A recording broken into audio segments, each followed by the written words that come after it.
আসসালামু আলাইকুম ওয়া রাহমাতুল্লাহি ওয়া বারাকাতুহু। আলহামদুলিল্লাহ, আজ আমরা আমাদের সিরাতের পূর্ণাঙ্গ পাঠ এই কোর্সের 4 নম্বর ক্লাসে জয়েন করেছি। আজকে আমাদের আলোচ্য বিষয় হচ্ছে আমুল ফিল ও রাসূলুল্লাহ সাল্লাল্লাহু আলাইহি ওয়াসাল্লামের পবিত্র জন্ম, ষষ্ঠ শতাব্দীর ভূরাজনীতি, আসহাবুল ফিল এবং ইরহাসাতের ঐতিহাসিক বিশ্লেষণ। আমরা আজকের পর্বটি আজকের ক্লাসটি 8টি পর্বে ভাগ করেছি। এই 8টি পর্বে আমরা আলোচনা করব যে সেই সময়ের থেকে শুরু করে রাসূল সাল্লাল্লাহু আলাইহি ওয়াসাল্লামের জন্মের পূর্বাপর অবস্থা এবং রাসূল সাল্লাল্লাহু আলাইহি ওয়াসাল্লামের জন্মের ঐতিহাসিক ঘটনাবলী নিয়ে। প্রথম পর্বে আমরা আলোচনা করব আজকের পর্বের ভূমিকা এবং আজকের পর্বটি কিভাবে আমরা সাজাচ্ছি সেটি নিয়ে। দ্বিতীয় পর্বে আমরা আলোচনা করব ষষ্ঠ শতাব্দীর বিশ্ব এবং আরবের আর্থসামাজিক প্রেক্ষাপট। তৃতীয় পর্বে আমরা আলোচনা করব আব্রাহার মক্কা অভিযান, সামরিক ও প্রত্নতাত্ত্বিক বিশ্লেষণ। চতুর্থ পর্বে আমরা আলোচনা করব আসহাবে ফিলের পতন ও তার সুদূর প্রসারী প্রভাব। পঞ্চম পর্বে আমরা আলোচনা করব রাসূল সাল্লাল্লাহু আলাইহি ওয়াসাল্লামের শুভ জন্ম এবং তৎকালীন মহাজাগতিক পরিবেশ। ষষ্ঠ পর্বে আমরা আলোচনা করব ইরহাসাত বা জন্মকালীন অলৌকিক ঘটনার বস্তুনিষ্ঠ বিশ্লেষণ। সপ্তম পর্বে আমরা আলোচনা করব ঐতিহাসিক প্রভাব ও সংশয় নিরসন। অষ্টম পর্বে আমরা এই ক্লাসের সারসংক্ষেপ আলোচনা করব ইনশাআল্লাহ। শুরুতেই আজকের যে আমাদের আলোচ্য বিষয়, এই আলোচ্য বিষয়ের বিস্তারিত বা আলোচ্য বিষয়ে আমরা কি কি বিষয়ে এখানে রাখছি। সিরাতে এই আমুল ফিল এবং ইরহাসাতের তাত্ত্বিক গুরুত্ব কি এ বিষয়ে আলোচনা করছি। সিরাতের ইতিহাসে আমুল ফিল এবং ইরহাসাতের তাত্ত্বিক গুরুত্ব হচ্ছে, আমরা সকলেই জানি ইসলামের ইতিহাসে যে সমস্ত যুগান্তকারী এবং ভৌগোলিক, রাজনৈতিক ও আধ্যাত্মিক মানচিত্রের উল্লেখযোগ্য ঘটনা রয়েছে তার মধ্যে প্রথম হচ্ছে আমুল ফিলের ঘটনা বা হাতির বর্ষের ঘটনা। ষষ্ঠ শতাব্দীর মাঝামাঝি সময়ের শেষের দিকে সংগঠিত এই ঘটনাটি কেবল ইয়ামেন এবং আব্রাহার মক্কার আক্রমণের ঘটনাই নয়, বরং এটি সমগ্র মানব জাতির জন্য একটি নতুন যুগের সূচনাকাল। এই বছরেই রাসূলুল্লাহ সাল্লাল্লাহু আলাইহি ওয়াসাল্লাম জন্মগ্রহণ করেন, যা অন্ধকারাচ্ছন্ন বিশ্বে এক নতুন ঐশী আলোর উন্মেষ ঘটিয়েছিল। সিরাতের প্রখ্যাত ইমাম ইবনে হিশাম রাহমাতুল্লাহি আলাইহি তিনি তার যুগান্তকারী কিতাব সিরাতুন নববীতে লিখেছেন, ওলিদ রাসূলুল্লাহ সাল্লাল্লাহু আলাইহি ওয়াসাল্লাম ইয়াউমাল ইথনাইন ইথনাতাই আশারাতা লাইলাতান খালাত মিন শাহরি রবিউল আউয়াল আমাল ফিল। যে রাসূলুল্লাহ সাল্লাল্লাহু আলাইহি ওয়াসাল্লাম হুজরি বর্ষের রবিউল আউয়াল মাসের 12 তারিখ অতিবাহিত হওয়ার পর সোমবার দিন জন্মগ্রহণ করেন। নবুয়ত প্রাপ্তির পূর্বে রাসূলুল্লাহ সাল্লাল্লাহু আলাইহি ওয়াসাল্লামের জীবনে বা রাসূল সাল্লাল্লাহু আলাইহি ওয়াসাল্লামের জন্মের সমসাময়িক বিশ্বে যে সমস্ত অলৌকিক ঘটনা ঘটেছে, ইসলামী পরিভাষায় তাকে ইরহাসাত বলা হয়। আবিধানিক অর্থে ইরহাসাত হচ্ছে রহসুন ধাতু থেকে উদ্গত, যার অর্থ হলো কোন বৃহৎ ইমারত বা স্থাপনা নির্মাণের পূর্বে শক্ত ভিত্তি স্থাপন করা। পারিভাষিক অর্থে নবুয়তের প্রমাণস্বরূপ রাসূল সাল্লাল্লাহু আলাইহি ওয়াসাল্লামের আগমনের নবুয়ত প্রাপ্তির পূর্বে যে সকল অলৌকিক ঘটনাবলী পৃথিবীতে ঘটেছে সেগুলোকে ইরহাসাত বা ইরহাস বলা হয়। এখানে একটা প্রশ্ন আসতে পারে যে মুআজিজা আর ইরহাসাতের মধ্যে পার্থক্য কি? মুআজিজা হচ্ছে রাসূল সাল্লাল্লাহু আলাইহি ওয়াসাল্লামের নবুয়ত প্রাপ্তির পর যে সমস্ত অলৌকিক ঘটনাবলী ঘটেছে সেগুলো হচ্ছে মুআজিজা। আর রাসূলুল্লাহ সাল্লাল্লাহু আলাইহি ওয়াসাল্লামের নবুয়ত প্রাপ্তির পূর্বে যে ঘটনা ঘটেছে সেগুলো হলো ইরহাস বা ইরহাসাত।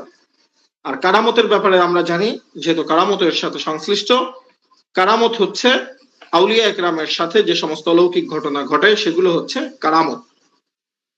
রাসূল সাল্লাল্লাহু আলাইহি ওয়াসাল্লামের জন্মের পূর্বে যে সমস্ত অলৌকিক ঘটনাবলী ঘটেছিল সেগুলো একটি পূর্বাভাস দিচ্ছিল যে বিশ্বে পরিবর্তন আসতেছে, নতুন বিশ্ব ব্যবস্থা, new world order is coming. এখানে আজকে আমরা যে গবেষণাপত্র বা স্ক্রিপ্ট রেডি করেছি, সেক্ষেত্রে আমরা প্রচলিত সিরাত গ্রন্থগুলো থেকে কিছুটা ব্যতিক্রমী পদ্ধতি অবলম্বন করেছি। প্রচলিত সিরাত গ্রন্থগুলোতে রাসূল সাল্লাল্লাহু আলাইহি ওয়াসাল্লামের পবিত্র জন্ম এবং হস্তি বাহিনীর ঘটনা অত্যন্ত আবেগময় ও সাহিত্যিক শৈলীতে বর্ণিত হয়েছে, যা আমাদের সাধারণ মুসলিম জনমানসে বা আমাদের সাধারণ পাঠকদের অন্তরে এই ঘটনাগুলির প্রতি অগাধ ভক্তি ও ভালোবাসা সৃষ্টি করে। তবে একাডেমিক দৃষ্টিতে পর্যালোচনা করলে দেখা যাবে অনেক ক্ষেত্রেই সেই সমস্ত ঐতিহাসিক ঘটনাবলী বা ঐতিহাসিক বর্ণনাবলী বিশুদ্ধ বর্ণনা দ্বারা প্রমাণিত নয়। কিন্তু আমরা এই বর্ণনা বা এই সমস্ত ঘটনাবলীর যে সমস্ত তথ্য এখানে বর্ণনা নিয়ে এসেছি, সেগুলো গ্রহণযোগ্যতার ভিত্তিতে আমরা এগুলোকে গ্রহণযোগ্যতার যে মাপকাঠি আছে সেই মাপকাঠিতে উত্তীর্ণ করে পেশ করার চেষ্টা করেছি। হাদিস বিশারদগণের একটি নীতিমালা এর আগে আমরা সংক্ষেপে আলোচনা করেছিলাম। ইমাম আহমদ রহমতুল্লাহ আলাইহি বলেছেন যে আমরা যখন কোনো বর্ণনা বা রিওয়ায়াত গ্রহণ করার ক্ষেত্রে দেখি সেটি আহকাম সংশ্লিষ্ট, তখন আমরা সেক্ষেত্রে শাদাদ না কঠোরতা অবলম্বন করি। আর যখন আমরা ফাজাইল বা তথ্যের ক্ষেত্রে দেখি তখন আমরা তাসাহাল না, সেটিকে শিথিলতা প্রদর্শন করে গ্রহণ করি। শিথিলতা মানে মৌজু বা ইসরায়েলি রিওয়ায়াত গ্রহণ করা নয়, বরং যে সমস্ত বর্ণনা একেবারে মৌজু নয় সেগুলোকে দুর্বল সনদ থাকলেও সেগুলো গ্রহণ করা। এখানে আমরা এ কারণে কাসাস বা যারা ঘটনা বা কাহিনীকার আছে, ঘটনা বলে বেড়ায়, তাদের ভিত্তিহীন বর্ণনা, ইসরায়েলিয়াত এবং মাউজুআতকে পরিত্যাগ করার সর্বাত্মক চেষ্টা করেছি, যেন প্রাচ্যবিদরা, ওরিয়েন্টালিস্টরা এক্ষেত্রে প্রশ্ন বা আপত্তি উত্থাপনের সুযোগ না পায়। এই বিষয়টি বা এই যে আজকের ক্লাসটি, এই ক্লাসটি আমরা কেন করতেছি বা এই বিষয়টি আমরা আলাদাভাবে কেন পড়তেছি, এর অনেকগুলো কারণ আছে। এক হচ্ছে ইরহাসাতের যে সমস্ত বর্ণনা আছে সেই সমস্ত বর্ণনার জারাহ তাদিল, সে সমস্ত বর্ণনার গ্রহণযোগ্যতা বা অথেন্টিসিটি নির্ধারণ করা, পার্থক্য করা। দুই হচ্ছে ভৌগোলিক এবং ভূরাজনৈতিক প্রেক্ষাপটের বিশ্লেষণ করা। আমরা মাঝখানে একটা অংশ ছেড়ে গিয়েছিলাম, আমরা বলেছিলাম আরব বিশ্বের আলোচনা করার সময় যে এখানে যে উভয় সম্রাট বা সাম্রাজ্য, তাদের মধ্যে কোল্ড ওয়ার যেটা চলতেছিল বা তাদের মধ্যে প্রক্সি যুদ্ধ যেটা চলছিল, এটা নিয়ে আমরা সামনে আলোচনা করব, সেখানে সে বিষয়ে সংক্ষিপ্ত আলোচনা করব। রাসূলুল্লাহ সাল্লাল্লাহু আলাইহি ওয়াসাল্লামের নির্ধারিত জন্ম তারিখ সম্পর্কে আমরা জানি যে ইখতিলাফ আছে। এই ইখতিলাফের মধ্যে বা মতভেদের মধ্যে নির্ভরযোগ্য মতামত কোনটি সেটি আমরা খুঁজে বের করার চেষ্টা করব, এবং আরবের কুরাইশদের সমাজতাত্ত্বিক বিবর্তন যেটা হয়েছিল রাসূল সাল্লাল্লাহু আলাইহি ওয়াসাল্লামের জন্মের পূর্বাপর ঘটনার দ্বারা, সেটি আমরা যাচাই বাছাই করার চেষ্টা করব। আমরা তারিখে তাবারির বিষয়ে আলোচনা করেছিলাম যে তারিখে তাবারিতে বর্ণনা গুলো সংকলনের ক্ষেত্রে যে নীতিমালা অবলম্বন করা হয়েছে, তিনি যা পেয়েছেন সবকিছু তার কিতাবে লিখে দিয়েছেন, সে বিষয়ে আমরা যাচাই বাছাই করার চেষ্টা করেছি। তাবাকাত ইবনে সাদ তিনি যে বর্ণনাগুলো এনেছেন সেগুলো আমরা যাচাই বাছাই করার চেষ্টা করেছি। এক্ষেত্রে আমরা সুবুলুল হুদা ওয়ার রাশাদ এবং দালাইলুন নুবুওয়া ইত্যাদি কিতাব এবং আমাদের আধুনিক যুগের যে সমস্ত গবেষক আছেন, বিশেষ করে সুলাইমান নদভী, শিবলি নোমানী, এরপরে হচ্ছে আবুল হাসান আলী নদভী এবং আর রাহিকুল মাকতুমের লেখক সফিউর রহমান মুবারকপুরি রাহিমাহুল্লাহ, তাদের গবেষণা লব্ধ ইলমকে আমরা সারসংক্ষেপ আকারে গ্রহণ করার চেষ্টা করেছি। আমরা মূল আলোচনায় যাচ্ছি। এবার আমাদের আরেকটি সংক্ষিপ্ত কথা বলে নেই। আমরা আজকের বিশেষ করে আমুল ফিল বা হাতির যে ঘটনা আছে, এই ঘটনা বিবরণ বা বিশ্লেষণ করার ক্ষেত্রে আমরা শুধু কেবল ঐতিহাসিক বিবরণই গ্রহণ করিনি, বরং কিছুদিন বলতে তাও প্রায় 70-80 বছর আগে প্রত্নতাত্ত্বিক গবেষকরা একটি শিলালিপি আবিষ্কার করেছিল যেটি আমুল ফিলের সাথে সংশ্লিষ্ট। আমরা সেটি নিয়ে বিস্তারিত আলোচনা করেছি। এবার আমরা আলোচনা করব ষষ্ঠ শতাব্দীর বিশ্ব আরবের আর্থসামাজিক প্রেক্ষাপট এই বিষয়ে। আমরা আগে আলোচনা করেছিলাম যে তদানীন্তন বিশ্বে দুটো পরাশক্তি ছিল, একটি হচ্ছে বাইজেন্টাইন বা রোম সাম্রাজ্য, আর একটি হচ্ছে সাসানীয় বা পারস্য সাম্রাজ্য। এই উভয় সাম্রাজ্যের মধ্যে একটা ছায়া যুদ্ধ চলতো। এই ছায়া যুদ্ধ তারা করাতো হচ্ছে আরবের দুটি গোত্রকে দিয়ে। একটি হচ্ছে গাসসানি, তারা হচ্ছে সিরিয়া এবং জর্ডান সীমান্তে বসবাস করত। তাদের নেতা ছিল, তদানীন্তন আরবের নেতা ছিল হারিস ইবনে জাবালা, যে তাদের নিজেদেরকে তারা রোম বা বাইজেন্টাইনদের মিত্র শক্তি হিসাবে দাবি করত এবং সেই গোত্রের শক্তিশালী যুবকদেরকে বাইজেন্টাইন বা রোমান সাম্রাজ্যের সৈন্য, বেতনভুক্ত সৈন্য বা সেনাবাহিনীর সদস্য হিসাবে তাদেরকে ভর্তি করে দিত। তারা একটা বাফার স্টেট হিসাবে কাজ করত। গাসসানীয়রা খ্রিস্টান ধর্মে দীক্ষিত ছিল এবং তারা মরুভূমির যাযাবর বেদুইনদের আক্রমণ থেকে বাইজেন্টাইন বা রোমান সাম্রাজ্যকে রক্ষা করত। আর এর বাহিরে ছিল লাখমি বা হীরা সাম্রাজ্য, হীরা রাষ্ট্র, যারা হচ্ছে সাসানি বা পারস্য সাম্রাজ্যের অনুসারী ছিল। তারা পারস্য সাম্রাজ্যকে রক্ষা করত রোমানদের আক্রমণ থেকে এবং রোমানদের অগ্রযাত্রা ঠেকানোর ক্ষেত্রে তারা আগাগোড়াই পারস্য সাম্রাজ্যকে রক্ষা করেছে। বিশেষ করে ইরাক সীমান্তে তারা দুর্ধর্ষ যোদ্ধা হিসাবে তখন সারা বিশ্বে পরিচিত ছিল। তাদের নেতা ছিল মুনজির ইবনে মাউসামা। এই পরাশক্তিগুলোর যে যুদ্ধ ছিল বা প্রক্সি যুদ্ধ তারা যে চালাতো এই দুই গোত্রকে দিয়ে বা বাফার স্টেটকে দিয়ে, এর একটা মৌলিক কারণ ছিল, সেটি আজকে আমরা খুঁজে বের করব। সেই কারণটি হচ্ছে, তারা কি কেবল যুদ্ধ করত কি জন্য? শুধু তাদের ক্ষমতা টিকিয়ে রাখার জন্য বা তাদের রাজত্বকে রক্ষা করার জন্য? মূলত এটা না, এর পিছনে আরেকটা গোপন কারণ ছিল, সুপ্ত কারণ ছিল। সেই কারণটি হচ্ছে, এই যে তদানীন্তন বিশ্ব বাণিজ্য, এই বিশ্ব বাণিজ্যের একটি রুট ছিল হচ্ছে আরব।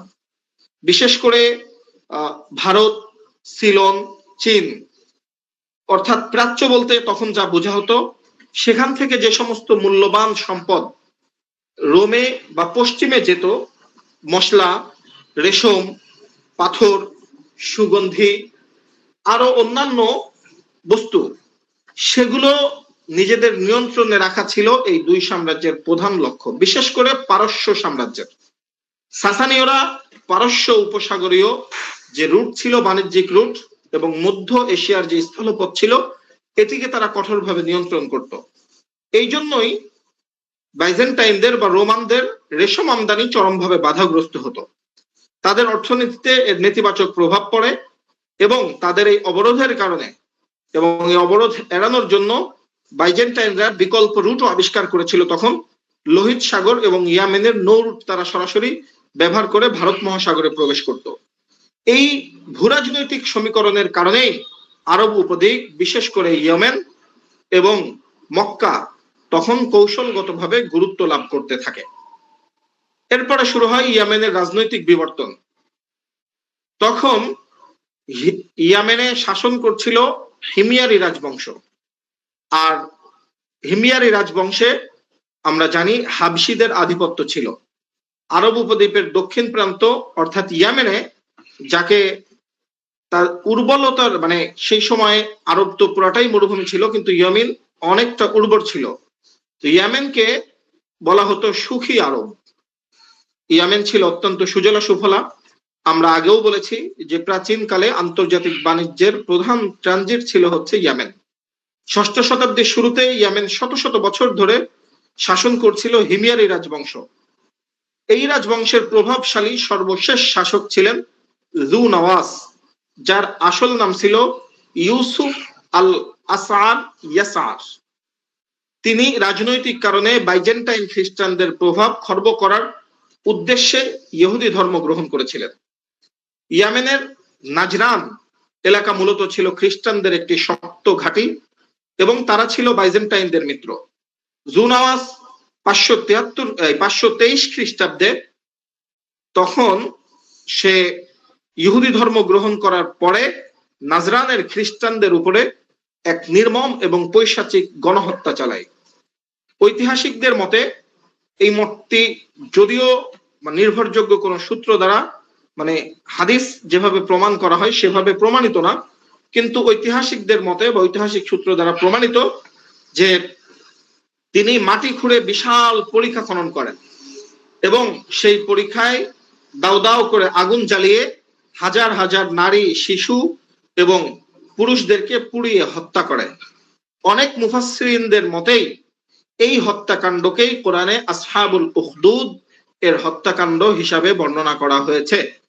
এর তারা যুক্তি দেন যে মূলত তখন নাজরানের যারা খ্রিস্টান ছিল তাদের মধ্যেই কিছু ব্যক্তি হযরত ঈসা আলাইহিস সালামের প্রকৃত ধর্মের অনুসারী ছিলেন, আর এই জুনাওয়াস সে খ্রিস্টান ধর্ম গ্রহণ ইহুদি ধর্ম গ্রহণ করার পরে ইহুদি ধর্ম গ্রহণের ব্যাপারে নাজরানের খ্রিস্টানদেরকে বা তাওহীদবাদী যারা ছিলেন, ঈসা আলাইহিস সালামের প্রকৃত আদর্শের উপরে যারা ছিলেন তাদেরকে চাপ দিচ্ছিল তারা খ্রিস্টান ধর্ম ত্যাগ করে ইহুদি ধর্ম গ্রহণ না করার কারণে সে তাদেরকে হত্যা করে। এই গণহত্যা করার পরে একজন খ্রিস্টান যার নাম হচ্ছে দাউস জুলাবান, সে প্রাণে বেঁচে যায়। প্রাণে বেঁচে গিয়ে সে রোমান সম্রাট জাস্টিনিয়ানের দরবারে উপস্থিত হয় এবং অর্ধেক পোড়া অর্ধেক ধ্বংসাবশেষ একটি ইনজিল রাজার দরবারে বা সম্রাটের দরবারে পেশ করে তার কাছে সাহায্য প্রার্থনা করে। জাস্টিনিয়ান সরাসরি সামরিক হস্তক্ষেপ করে না, সে তাদের খ্রিস্টান মিত্র আবিসিনিয়া অর্থাৎ বর্তমান ইথিওপিয়া বা হাবশা, ইথিওপিয়ার শাসক নাজ্জাশী, তখন যার নাম ছিল ক্লেব, তার কাছে আক্রমণের নির্দেশ দেন এবং বলেন যে তুমি আক্রমণ করো, তোমার যত লজিস্টিক সাপোর্ট লাগে, যত সম্পদ লাগে সেগুলো আমি তোমাকে নৌযানের মাধ্যমে প্রেরণ করব। ইমাম তাবারি রহমতুল্লাহ আলাই তার কিতাবে লিখেছেন যে এই ঘটনাটি চমৎকার ভাবে তিনি বর্ণনা করেছেন। তিনি লিখেছেন, এই অভিযোগ শোনার পরে কাইসার নাজ্জাশীর কাছে একটি পত্র লিখলো। সেই পত্রে সে লিখেছিল, ইন্না হাযা গাযাবুন লিল্লাহি ওয়া লিল ইনজিল, এই যে ঘটনাটা ঘটেছে এটি আল্লাহ তাআলা এবং ইনজিলের জন্য একটা ক্রোধ। আমি তোমার কাছে জাহাজ পাঠিয়ে দিচ্ছি যাতে তোমার সৈন্যরা আরোহণ করতে পারবে, সুতরাং তোমরা সেনাবাহিনী নিয়ে ইহুদির বিরুদ্ধে অর্থাৎ জুনাওয়াসের বিরুদ্ধে যুদ্ধ ঘোষণা করো এবং তাকে যেভাবেই হোক হত্যা করো।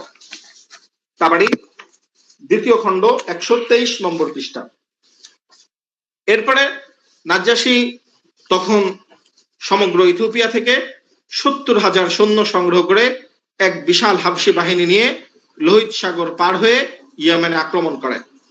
এই দুর্ধর্ষ বাহিনীর সেনাপতি ছিল যে, তার নাম ছিল আরিয়াত। তার অধীনস্থ এক কমান্ডার ছিল যে আজকের আমাদের সমগ্র ক্লাস বা সমগ্র আলোচনার কেন্দ্রবিন্দু চরিত্র আব্রাহা।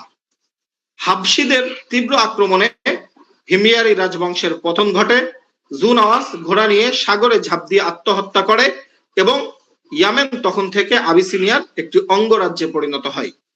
পরবর্তীতে এই যুদ্ধের যে মূল সেনাপতি আরিয়াত, সে এবং কমান্ডার আব্রাহা, এই দুইজনের মধ্যে সামরিক দ্বন্দ্ব সৃষ্টি হয়।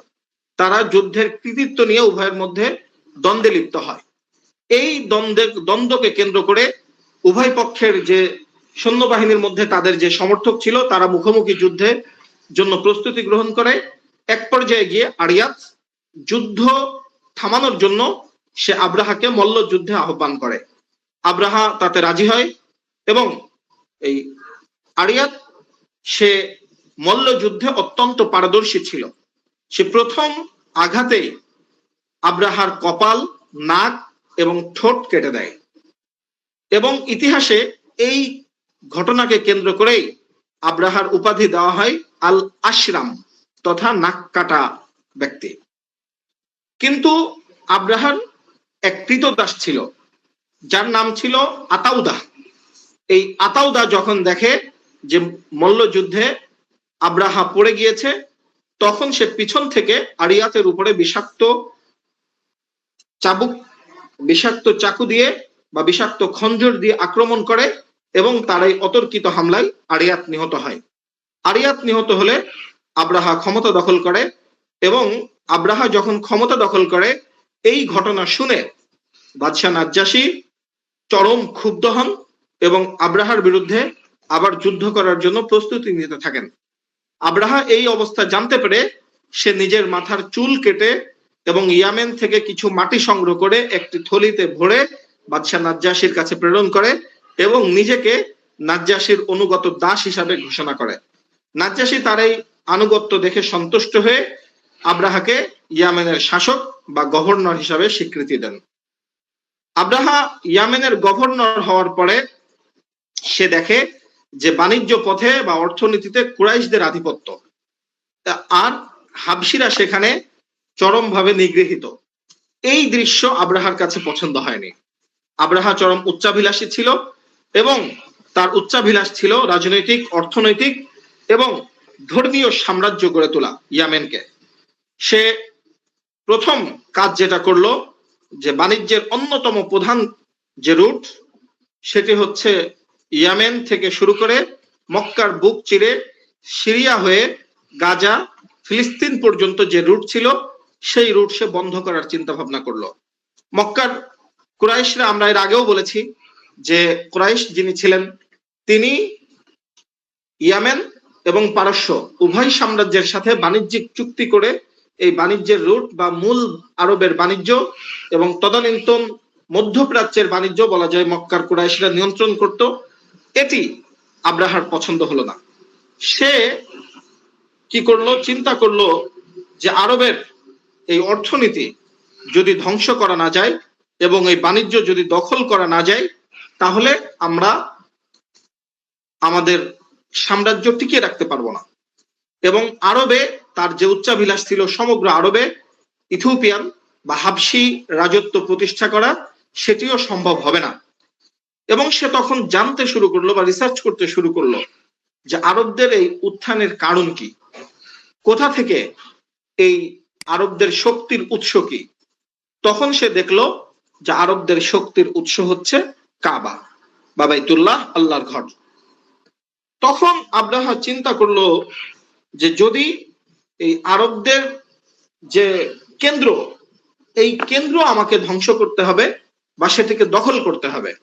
আমি যদি সেটিকে দখল না করতে পারি তো ধর্মীয় আবেগের কারণে সারা বিশ্বের মানুষ মক্কাকে যে পবিত্র স্থান মনে করে তওয়াফ করতে যায় বা সেখানে আধ্যাত্মিকতা যাই হোক তাদের যে অন্ধবিশ্বাস ছিল সেগুলো অর্জন করতে যায়, সেটি আমাদের পক্ষে অর্জন করা সম্ভব হবে না।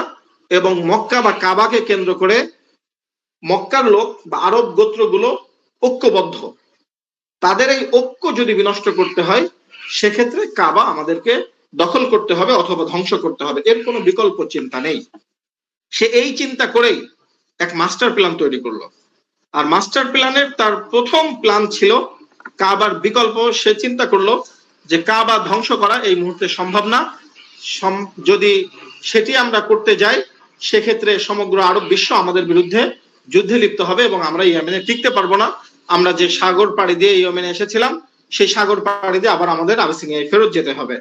এই চিন্তা করে সে ইয়েমেনে নতুন আরেকটি ধর্মীয় গির্জা বা কেন্দ্র বা হাব নির্মাণ করার চিন্তা করলো। সেই চিন্তা থেকে সে ইয়েমেনের রাজধানী সানায় একটি জাঁকজমকপূর্ণ গির্জা নির্মাণের মাস্টার প্ল্যান তৈরি করলো এবং সে গির্জার নাম দিল আল কুল্লাইস, গ্রিক শব্দে যাকে বলা হয় এক্লেসিয়া। তো সে এত সুন্দর করে সেটিকে সাজাতে শুরু করলো যে সেটি মরমর পাথর, স্বর্ণ, রূপা এবং রঙিন কাচের মোজাইক, দামি কাঠ, সারা বিশ্ব থেকে সে এগুলো সংগ্রহ করে একটি গির্জা নির্মাণ করলো। রোমান সম্রাট জাস্টিনিয়ান সে এই গির্জা নির্মাণের বিশেষ কারিগর, প্রকৌশলী এবং মূল্যবান মোজাইক পাথর পাঠিয়েছিল। আব্রাহার মূল উদ্দেশ্য ছিল আরবদের হজের গন্তব্য মক্কার শুষ্ক মরুভূমির সাদা মাটা কাবার দিক থেকে পরিবর্তন করে সানা তথা ইয়ামেনের এই কুল্লাইসের দিকে ঘুরিয়ে দেওয়া। এবং এটি ছিল একটি বলা যায় সাইকোলজিক্যাল ওয়ার বা মনস্তাত্ত্বিক যুদ্ধ, যার মাধ্যমে তিনি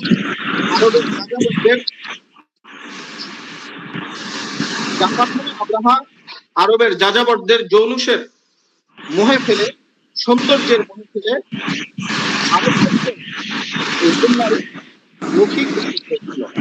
এটি আব্রাহা একটি চিঠি থেকে বিষয়ে বিস্তারিত জানা যায়। আব্রাহা হচ্ছে এই কাজ শেষ হওয়ার পরে নাজ্জাশীর কাছে একটি চিঠি লিখেছিল। সে লিখেছিল, ইন্নী قد بنيت لك أيها الملك كنيسة لم يبدأ مثلها لملك كان قبلك। তিনি আব্রাহা লিখেছিল, হে রাজা, হে আমার মালিক, আমি আপনার জন্য এমন একটি গির্জা নির্মাণ করেছি, এমন একটি ইবাদতখানা নির্মাণ করেছি, যার মতো ইবাদতখানা আপনার পূর্ববর্তী কোন রাজার জন্য নির্মিত হয়নি। আর আমি আরবদের হজ কাবা থেকে পরিবর্তন করে এই গির্জার দিকে ফিরিয়ে দেওয়া পর্যন্ত আমি ক্ষান্ত হব না। এই চিন্তা করে শুধু হাবশার বাদশার কাছেই না, বরং রোমান সম্রাটের কাছেও একটি পত্র লিখেছিলেন।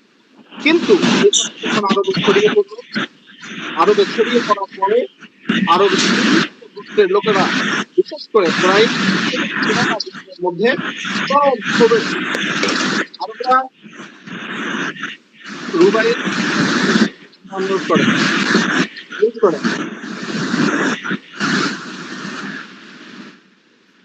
আচ্ছা, তো আমরা বলছিলাম যে আরবদের মধ্যে চরম ক্ষোভের সৃষ্টি হয়। আমরা জানি আরবরা মূর্তি পূজক ছিল।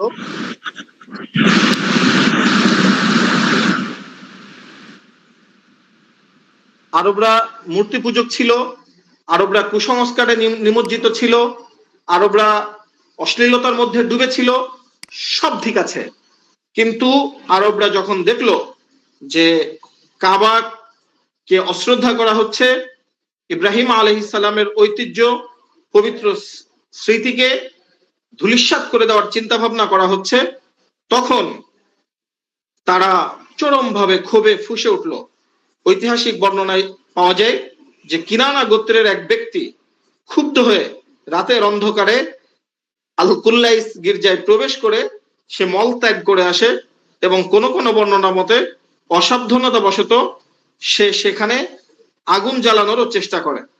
এই ঘটনায় আব্রাহা একটি মক্ষম রাজনৈতিক হাতিয়ার পায়। আমরা এর আগেও বলেছি যে যুদ্ধ মূলত শক্তির চেয়ে বুদ্ধি দিয়ে বেশি করতে হয়। তো আরবরা, এই যে ব্যক্তি, সে বুদ্ধির কাছে হেরে গেছে এবং সে তার যতটুকু সামর্থ্য আছে ততটুকু প্রয়োগ করার চেষ্টা করেছিল, কিন্তু চেষ্টা করে সে আরো বরং তাদের বিরুদ্ধে শত্রুতার একটা চাবিকাঠি আব্রাহার হাতে তুলে দিয়ে আসে। আব্রাহা তখন যখন দেখে তার গির্জা আল কুল্লাইসকে অপমান করা হচ্ছে, তখন সে ক্রোধে শপথ গ্রহণ করে যে আমি যেভাবেই হোক কাবাকে ধূলিসাৎ করব এবং আমি সমগ্র বিশ্বের কেন্দ্রবিন্দু হিসাবে আল কুল্লাইসকে প্রতিষ্ঠিত করব।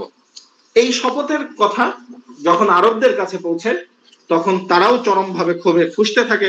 যদিও আমরা পড়েছি যে তখন তাদের মধ্যে কুসংস্কার, জাহালাত, অজ্ঞতা ইত্যাদি কি পরিমাণ ঢুকে গিয়েছিল, কিন্তু তার মধ্যেও আমরা বারবার বলেছি যে হানিফ সম্প্রদায় বা একটা গোষ্ঠী যারা খুব সংকীর্ণ, সংখ্যায় খুব কম হলেও, সামান্য হলেও, তারা সদা সর্বদা হযরত ইব্রাহিম আলাইহিস সালামের প্রকৃত দ্বীনের উপরে প্রতিষ্ঠিত ছিলেন। তাদের মধ্যে কয়েকজন উল্লেখযোগ্য আছে, যে ইবনে হিশাম রাহমাতুল্লাহ আলাইহি যাদের নাম উল্লেখ করেছেন যে আরবের 4 জন ব্যক্তি, এর মধ্যে একজন হচ্ছেন হযরত খাদিজা রাদিয়াল্লাহু তাআলা আনহার সেই মানে চাচা, যার কাছে রাসূল সাল্লাল্লাহু আলাইহি ওয়াসাল্লামকে যিনি নিয়ে গিয়েছিলেন, ওয়ারাকা ইবনে নাওফল, অথবা কোন কোন বর্ণনা আছে ভাই ওয়ারাকা ইবনে নাওফল। দ্বিতীয় হচ্ছে উবাইদুল্লাহ ইবনে জাহাশ, তৃতীয় হচ্ছে উসমান ইবনে হুয়াইরিস, চতুর্থ হচ্ছে যায়েদ ইবনে আমর ইবনে নুফাইল। এই 4 জন তারা যখন দেখলো যে পূর্ববর্তী সকল ধর্ম বিকৃত হয়ে গেছে, তারা নিজেদেরকে যথাসাধ্য হযরত ইব্রাহিম আলাইহিস সালামের প্রকৃত ধর্মের উপরে টিকিয়ে রাখার জন্য, তাওহীদের উপরে টিকিয়ে রাখার জন্য চেষ্টা করলেন, এবং তারা মানে সারা বিশ্ব থেকে জ্ঞান অর্জনের চেষ্টা করছিলেন যে কোথায় প্রকৃত তাওহীদ বা ইব্রাহিমী ধর্মের উৎস পৃথিবীর কোথায় আছে। সিরাতে ইবনে হিশামে লিখেছেন যে তাদের মধ্যে একজন বললেন যে আল্লাহর কসম, তোমাদের কওম আরবদেরকে উদ্দেশ্য করে বললেন যে আল্লাহর কসম, তোমাদের জাতি কোনো সঠিক ধর্মের উপরে নেই। তারা তাদের পিতা ইব্রাহিম আলাইহিস সালামের ধর্ম থেকে বিচ্যুত হয়েছে। আমরা এমন একটি পাথরের চারপাশে বা মূর্তির, আমরা এমন একটি মূর্তির কেন তওয়াফ করব বা মূর্তির কেন ইবাদত করব যে শুনতে পায় না, যে দেখতে পায় না, কারো কোনো ক্ষতি করতে পারে না, কারো কোনো উপকারও করতে পারে না। এই চারজনের মধ্যে আমরা যে চারজনের নাম বললাম, এর মধ্যে জায়েদ ইবনে আমর ইবনে নুফাইল, তিনি ছিলেন সব থেকে বেশি ব্যতিক্রম। তিনি সত্য ধর্মের সন্ধানে বা ইব্রাহিমী মিল্লাত, ইব্রাহিমী ধর্মের সন্ধানে তিনি ইরাক, সিরিয়া সহ সে সময় আরবের বহু এলাকা সফর করেছিলেন। তিনি কাবার দেওয়ালে হেলান দিয়ে আফসোস করে আল্লাহর কাছে বলতেন, হে আল্লাহ, আমি যদি জানতাম কিভাবে আপনার ইবাদত করলে আপনি খুশি হবেন, আমি সেভাবেই করতাম, কিন্তু আমি তা জানি না। তিনি মূর্তির নামে উৎসর্গকৃত কোনো প্রাণীর গোশত খেতেন না। আরবরা যখন তাদের কন্যা সন্তানদেরকে জীবিত কবর দিত, তিনি তাদের কাছ থেকে মেয়েটিকে কিনে নিয়ে নিজে লালন পালন করতেন। তিনি মক্কার মূর্তি পূজকদের লক্ষ্য করে প্রকাশ্যে বলতেন, হে কুরাইশগণ, আল্লাহর কসম, আমি ছাড়া তোমাদের মধ্যে আর কেউ ইব্রাহিমের প্রকৃত ধর্মের উপরে নেই। এই হানিফদের উপস্থিতি, তাদের আধ্যাত্মিক আকুতি এবং আহলে কিতাবদের ভবিষ্যৎবাণী প্রমাণ করে যে ষষ্ঠ শতাব্দীর আরবে ধর্মীয় শূন্যতা এমন এক চূড়ান্ত পর্যায়ে পৌঁছেছিল যেখানে একটি বড় ধরনের আধ্যাত্মিক বিপ্লবের বা আত্মিক বিপ্লবের ক্ষেত্র প্রস্তুত হচ্ছিল। তো এখানে যদি আমরা সামগ্রিকভাবে চিন্তা করি, এর আগে 2-3টা ক্লাসে আমরা যা আলোচনা করেছি এবং আজকের যতদূর আলোচনা করলাম, যে একদিকে রোম পারস্যের বস্তুবাদী আধিপত্যের আগ্রাসন, একদিকে ইয়েমেনের রাজনৈতিক বিপর্যয়, একদিকে আব্রাহার অর্থনৈতিক এবং ধর্মীয় ষড়যন্ত্র, অন্যদিকে আরবদের অন্তর্নিহিত সামাজিক এবং ধর্মীয় অবক্ষয়, জাহালাত, সব মিলিয়ে সমগ্র বিশ্বের মানবতা, মানব সভ্যতা, মানব সমাজ এমন একজন ত্রাণকর্তার আগমনের জন্য অপেক্ষায় ছিল, যিনি এই সমস্ত অন্ধকার দূর করবেন, যিনি সমগ্র বিশ্বে আলোর প্রদীপ জ্বালাবেন। ঠিক এমনই শ্বাসরুদ্ধকর বৈশ্বিক প্রেক্ষাপটে আব্রাহার হস্তি বাহিনী মক্কায় আক্রমণ করে এবং সেই আক্রমণ ছিল রাসূল সাল্লাল্লাহু আলাইহি ওয়াসাল্লামের জন্মের ঠিক পূর্ব মুহূর্তের একটি সতর্কবার্তা এবং এটি নবুয়তের একটি অকাট্য পূর্বাভাস এবং রাসূল সাল্লাল্লাহু আলাইহি ওয়াসাল্লামের ইরহাসাতের একটি ইরহাস। যাই হোক, আমরা এবার আব্রাহার আক্রমণ সম্পর্কে জানবো। এখানে শুরুতেই আমরা আব্রাহার আক্রমণের কারণ সম্পর্কে একটু জানি। আব্রাহা যে আক্রমণ করেছিল, আমরা অনেকেই ধারণা করি যে আব্রাহা শুধুমাত্র কেবল আক্রমণ করেছিল কাবাকে ধর্মীয় কারণে ধ্বংস করার জন্য, কিন্তু না, এর আগেও আমরা বলেছি যে কাবাকে ধ্বংস করার তার প্রধান উদ্দেশ্য ছিল সমগ্র বিশ্বের বাণিজ্যিক রুটকে হাবশিদের একক নিয়ন্ত্রণে নিয়ে নেওয়া, এবং এটিতে নেওয়ার জন্যই সে মূলত কাবার ধ্বংস কামনা করছিল এবং কাবা ধ্বংসের মাস্টার প্ল্যান সে নির্মাণ করেছিল। বলা হয় সে কাবা ধ্বংসের জন্য সর্বপ্রথম, আমরা এর আগে আলোচনা করেছি যে আল কুল্লাইস গির্জা নির্মাণ করেছে। আল কুল্লাইসকে অনেক ঐতিহাসিকগণ লিখেছেন সে তদানীন্তন বিশ্বের সব থেকে সুন্দর গির্জাগুলোর একটি অন্যতম হচ্ছে এই আল কুল্লাইস। ইমাম ইবনে কাসির রহমাতুল্লাহ আলাইহি তার তাফসিরে লিখেছেন যে আব্রাহা যে কুল্লাইস বা গির্জা নির্মাণ করেছিল, এর মূল উদ্দেশ্য ছিল আরবের পবিত্র হজের কেন্দ্র পরিবর্তন করা এবং বাণিজ্যিক ট্রানজিট নিয়ন্ত্রণ করা। আর এই গির্জাটি এতটাই উঁচু ছিল যে এর চূড়ার দিকে যদি কেউ মাথা উঁচু করে তাকায়, তো তার টুপি বা মাথায় যদি কিছু থাকতো সেটি খুলে পড়ে যেত। যাই হোক, সে যখন দেখলো যে কিনানা গোত্রের এক ব্যক্তি তার আল কুল্লাইসে গিয়ে মলত্যাগ করে এসেছে এবং সেটিতে আগুন লাগানোর চেষ্টা করেছে, তখন সে তার বাহিনী প্রস্তুত করতে শুরু করলো এবং সে তার বাহিনীতে সে সময় তার বাহিনীর সব থেকে ধুরন্ধর যোদ্ধা ছিল যারা, তাদেরকে সে হচ্ছে তার বাহিনীতে ইনক্লুড করলো বা অন্তর্ভুক্ত করলো এবং সে নাজ্জাশীর কাছে তখন সাহায্য চেয়ে চিঠি লিখলো। তখন আবিসিনিয়ার যে রাজা ছিল তার কাছে সে চিঠি লিখলো যে আমাকে আপনার দেশ থেকে সব থেকে বড় এবং শক্তিশালী হাতিগুলোকে আমার এখানে প্রেরণ করুন। ইবনে কাসির রহমতুল্লাহ আলাইহি তাফসীরের মধ্যে এটি লিখেছেন। এরপরে সে হচ্ছে কোন কোন বর্ণনায় আছে ৮০,০০০, কোন কোন বর্ণনায় আছে ১,০০,০০০, কোন কোন ঐতিহাসিক লিখেছেন ১,২০,০০০, তবে সব থেকে গ্রহণযোগ্য মত অনুযায়ী ৬০,০০০ দুর্ধর্ষ হাবশী পদাতিক অশ্বারোহী এবং কি বলে হস্তি বাহিনী প্রস্তুত করলো। মরুভূমির প্রতিকূল বাহিনী মানে প্রতিকূল পরিবেশে বিশাল বাহিনী চালানো তার জন্য একটা বিশাল কষ্টকর ব্যাপার ছিল। তারপরেও সেই বাহিনী প্রস্তুত করে সে আরবে আক্রমণের প্রস্তুতি নিল। সিরাতের ইমামগণ এবং ঐতিহাসিকদের মতামত অনুযায়ী এই বাহিনীর সব থেকে ভয়াবহ দিক যেটি ছিল সেটি হচ্ছে হাতির বহর বা হাতির ব্যবহার। তো কারো কারো মতে এই বাহিনীতে হাতি ছিল ১০০টি, কেউ কেউ বলেছেন ৭০টি, তবে সব থেকে বিশুদ্ধ মত হচ্ছে এই বাহিনীতে হাতি ছিল ৯টি বা ১৩টি, যার মধ্যে সব থেকে বড় হাতিটির নাম ছিল হচ্ছে মাহমুদ। সে ছিল যুদ্ধে এবং ইমারত ধ্বংসের ক্ষেত্রে, কোনো ভবন ধ্বংসের ক্ষেত্রে বিশেষভাবে পরীক্ষিত। আরবরা এর আগে জীবনে কোনোদিন হাতির ব্যবহার বা হাতি দেখেনি, হাতির মানে যুদ্ধে হাতির ব্যবহার এটি আরবরা কোনোদিন দেখেনি। তো এটি দেখে আরবরা সবাই আশ্চর্যান্বিত হলো যে এটি মানে হাতি দিয়ে আবার কিভাবে যুদ্ধ হয়, মরুভূমির যুদ্ধে হাতির ব্যবহার, এটা আরবরা এর কোনোদিন দেখেনি। এবং এটি সে এই কারণেই করেছিল, এটি ছিল একটি মনস্তাত্ত্বিক যুদ্ধ। তার ইচ্ছা ছিল যে হাতি দেখলে আরবের লোকেরা সবাই দিক বিদিক ছুটতে থাকবে হাতির বাহিনী দেখলে। যাই হোক, এরপরে তারা আক্রমণের জন্য প্রস্তুতি নিল। এবং এই আক্রমণের যে বিষয়টা, এখানে একটা বিষয় আমরা একটু আলোচনা করে নিই, সেটি হচ্ছে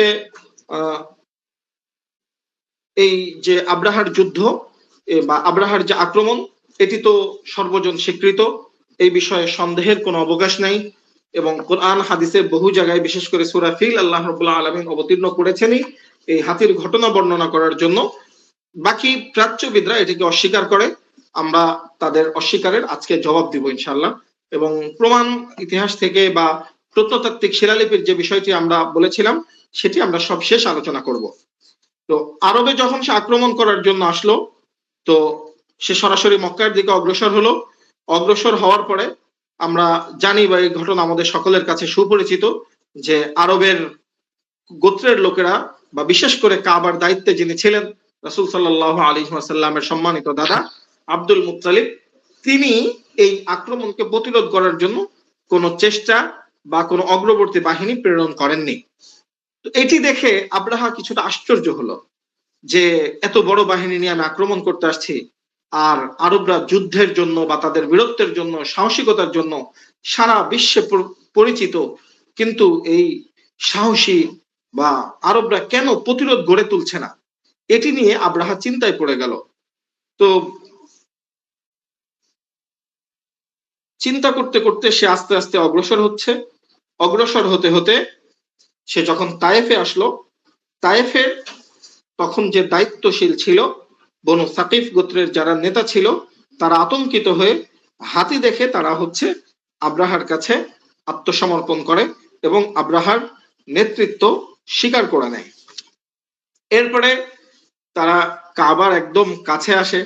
কাছাকাছি আসার পথে আমরা সকলেই জানি যে আব্দুল মুত্তালিবের ২০০টি উট সে ডাকাতি করে বা ছিনতাই করে নিয়ে নেয়, দখল করে নেয় এক কথায়। এরপরে সে হচ্ছে আব্দুল মুত্তালিবের কাছে খবর পাঠায় যে আমি তো তোমার উট দখল করেছি এবং আগামীকালকে কাবা ধ্বংস করব, তুমি কি বলো? তুমি আমার দাসত্ব বা আমার বশ্যতা স্বীকার করে নাও, আমার অধীনতা স্বীকার করে নাও। রাসূল সাল্লাল্লাহু আলাইহি ওয়াসাল্লামের দাদা, তিনি বুদ্ধিমান ছিলেন, তিনি আমরা জানি অত্যন্ত জ্ঞানী এবং বিচক্ষণ ব্যক্তি ছিলেন।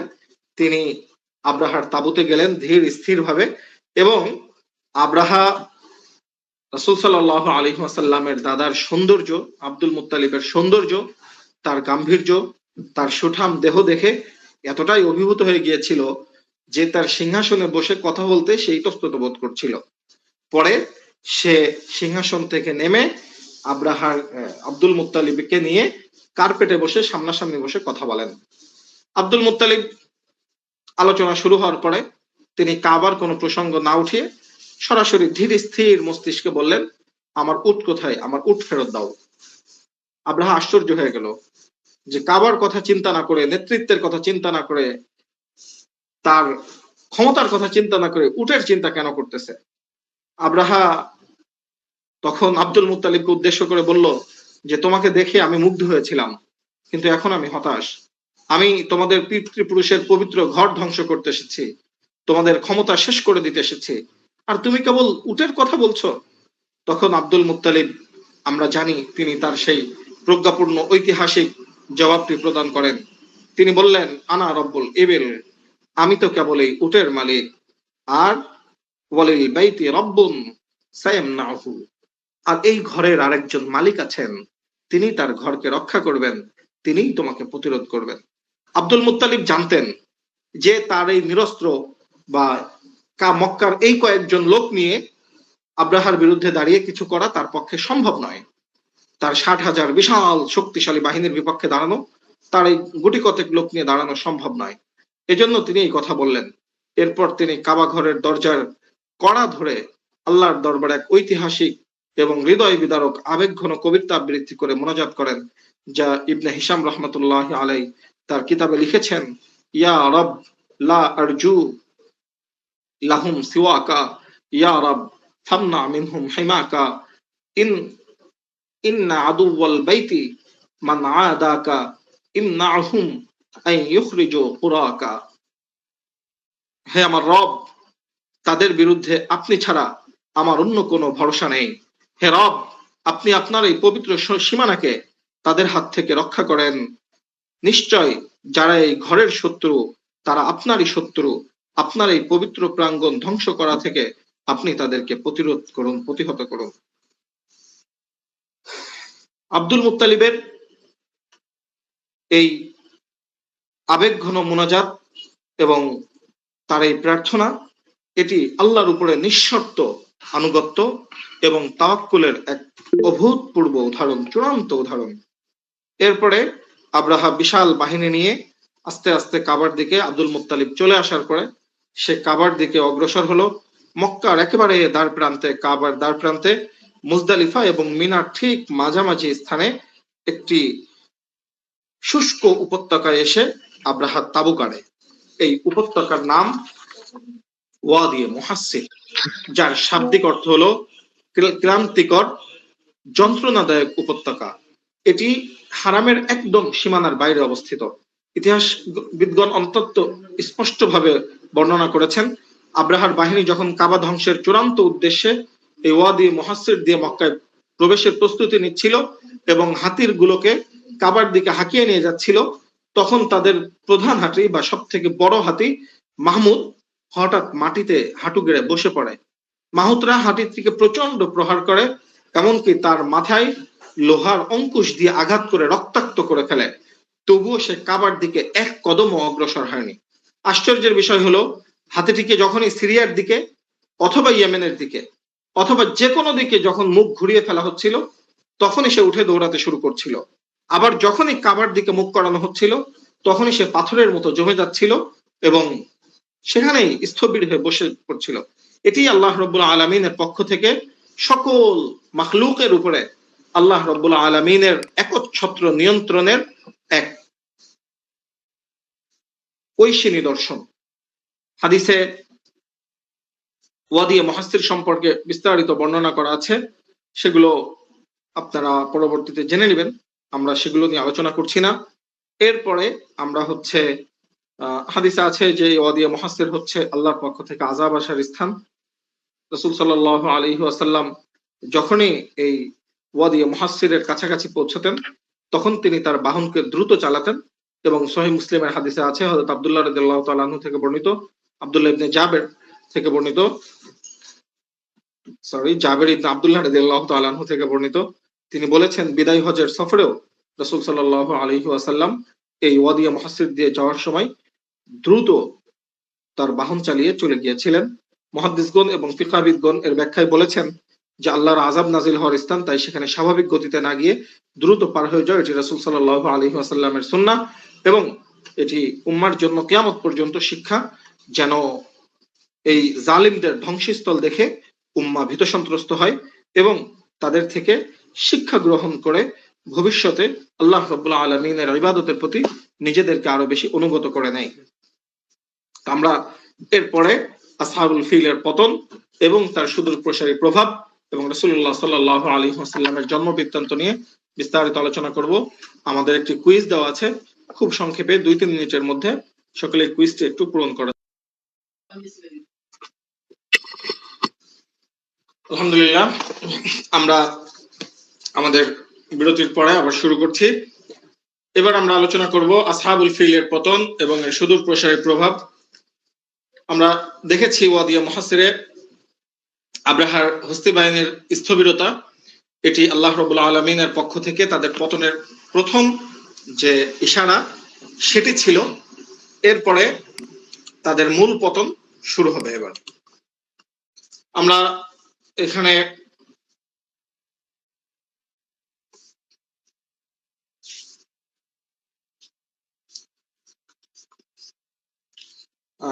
জানি যে কোরআনে আমরা পড়েছি, রাসূল সাল্লাল্লাহু আলাইহি ওয়াসাল্লামের হাদিস থেকে আমরা এই ঘটনা বিস্তারিত জেনেছি। তো এটি আমরা খুব সংক্ষেপে জানবো, এখানে বিস্তারিত আলোচনা করার আসলে সময় নেই, এমনিতে অনেক লম্বা হয়ে গিয়েছে। কোরআনে আল্লাহ রাব্বুল আলামিন সূরা ফিলের মধ্যে চমৎকার ভাবে তার সংক্ষিপ্ত বিবরণ মানে এত সুন্দর করে বর্ণনা করেছেন, যার থেকে সুন্দর করে বর্ণনার আর কোনো সুযোগ নেই। আমরা সকলেই জানি আলাম তারা কাইফা ফাআলা রাব্বুকা বিআসহাবিল ফিল আলাম ইয়াজআল কাইদাহুম ফি তাদলিল ওয়া আরসালা আলাইহিম তায়রান আবাবিল তারমিহিম বিহিজারাতিন মিন সিজ্জিল ফাজআলাহুম কাআসফিন মাকুল।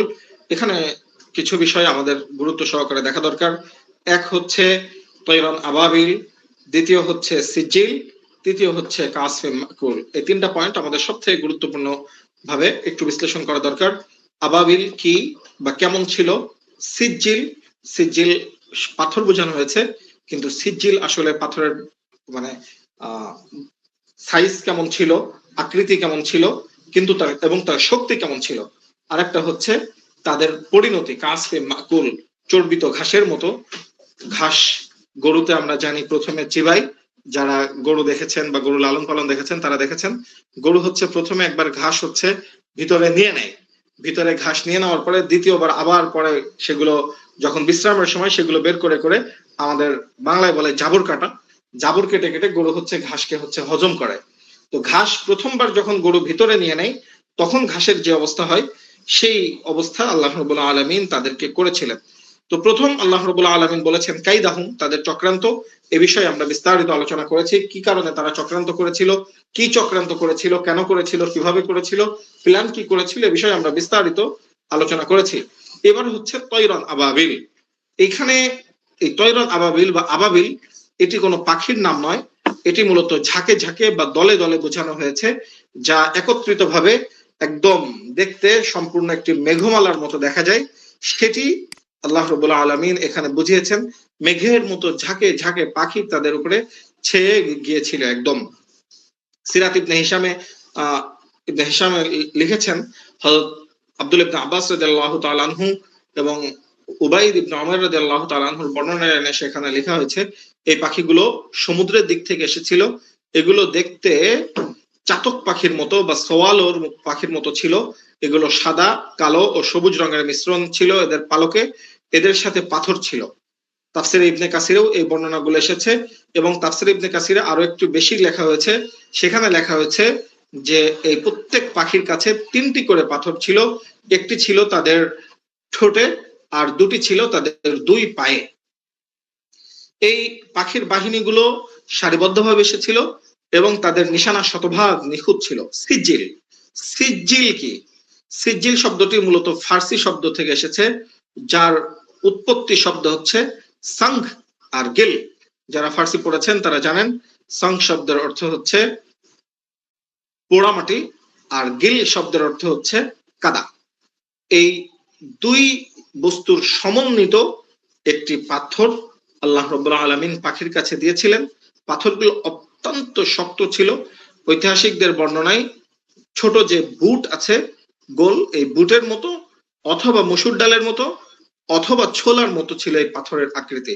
অর্থাৎ যেগুলো আমরা এভাবে বলতে পারি, যেগুলো ছোট ছিল সেগুলো মসুর ডালের মতো ছিল, যেগুলো মাঝামাঝি ছিল সেগুলো হয়তো বুটের মতো ছিল, আর যেগুলো বড় ছিল সেগুলো হয়তো ছোলার মতো ছিল, এরকম, এর থেকে বড় না। আর এই পাথরগুলো কোনো সাধারণ পাথর ছিল না, এটি আল্লাহ রাব্বুল আলামিনের পক্ষ থেকে বিশেষ শক্তিপ্রাপ্ত পাথর ছিল। এটি কোথা থেকে এসেছিল, আল্লাহ রাব্বুল আলামিন কোন পাথর দিয়েছিলেন সেটি আমরা জানি না। বাকি আল্লাহ রাব্বুল আলামিন এই পাথরের মধ্যে বিশেষ এক ঐশী শক্তি দিয়েছিলেন, যেই শক্তির কারণে যদিও ছোট পাথর ছিল কিন্তু এই পাথরগুলো এক একটা উল্কা পিণ্ডুর মতো ভূমিকা রাখছিল। আমরা বলেছি যে তারা বর্ম এবং হেলমেটে সুসজ্জিত ছিল, কিন্তু এই পাথর, ক্ষুদ্র ক্ষুদ্র পাথর যেখানে পড়ছিল সেখান থেকে একদম পুরা তাদের বর্ম এবং হেলমেট ভেদ করে শরীরের মধ্যে গিয়ে পুরা শরীর গলিয়ে দিচ্ছিল। কাসফে মাকুল বলেছেন আল্লাহ রাব্বুল আলামিন।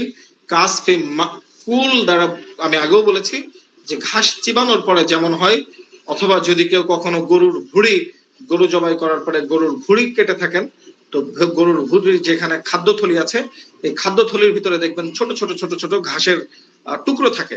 আল্লাহ রাব্বুল আলামিন তাদেরকে এরকম বিভীষিকাময় করে দিয়েছিলেন। এখানে একটা বিতর্ক আছে, সেই বিতর্কটা হচ্ছে চিকিৎসা বিজ্ঞান প্রাচ্যবিদরা বলে যে সেখানে হচ্ছে বিশেষ করে উইলিয়াম মুর এবং ডেভিড মার্গলিউথ এই দুইজন বলেছে যে এই আবাবিল পাখি, এই ঘটনাটি আক্ষরিক অর্থে কোনো আবাবিল পাখি ছিল না, বরং তারা অতি উৎসাহী হয়ে এটির একটা মেটাফরিক বা রূপক অর্থ দাঁড় করানোর চেষ্টা করেছে।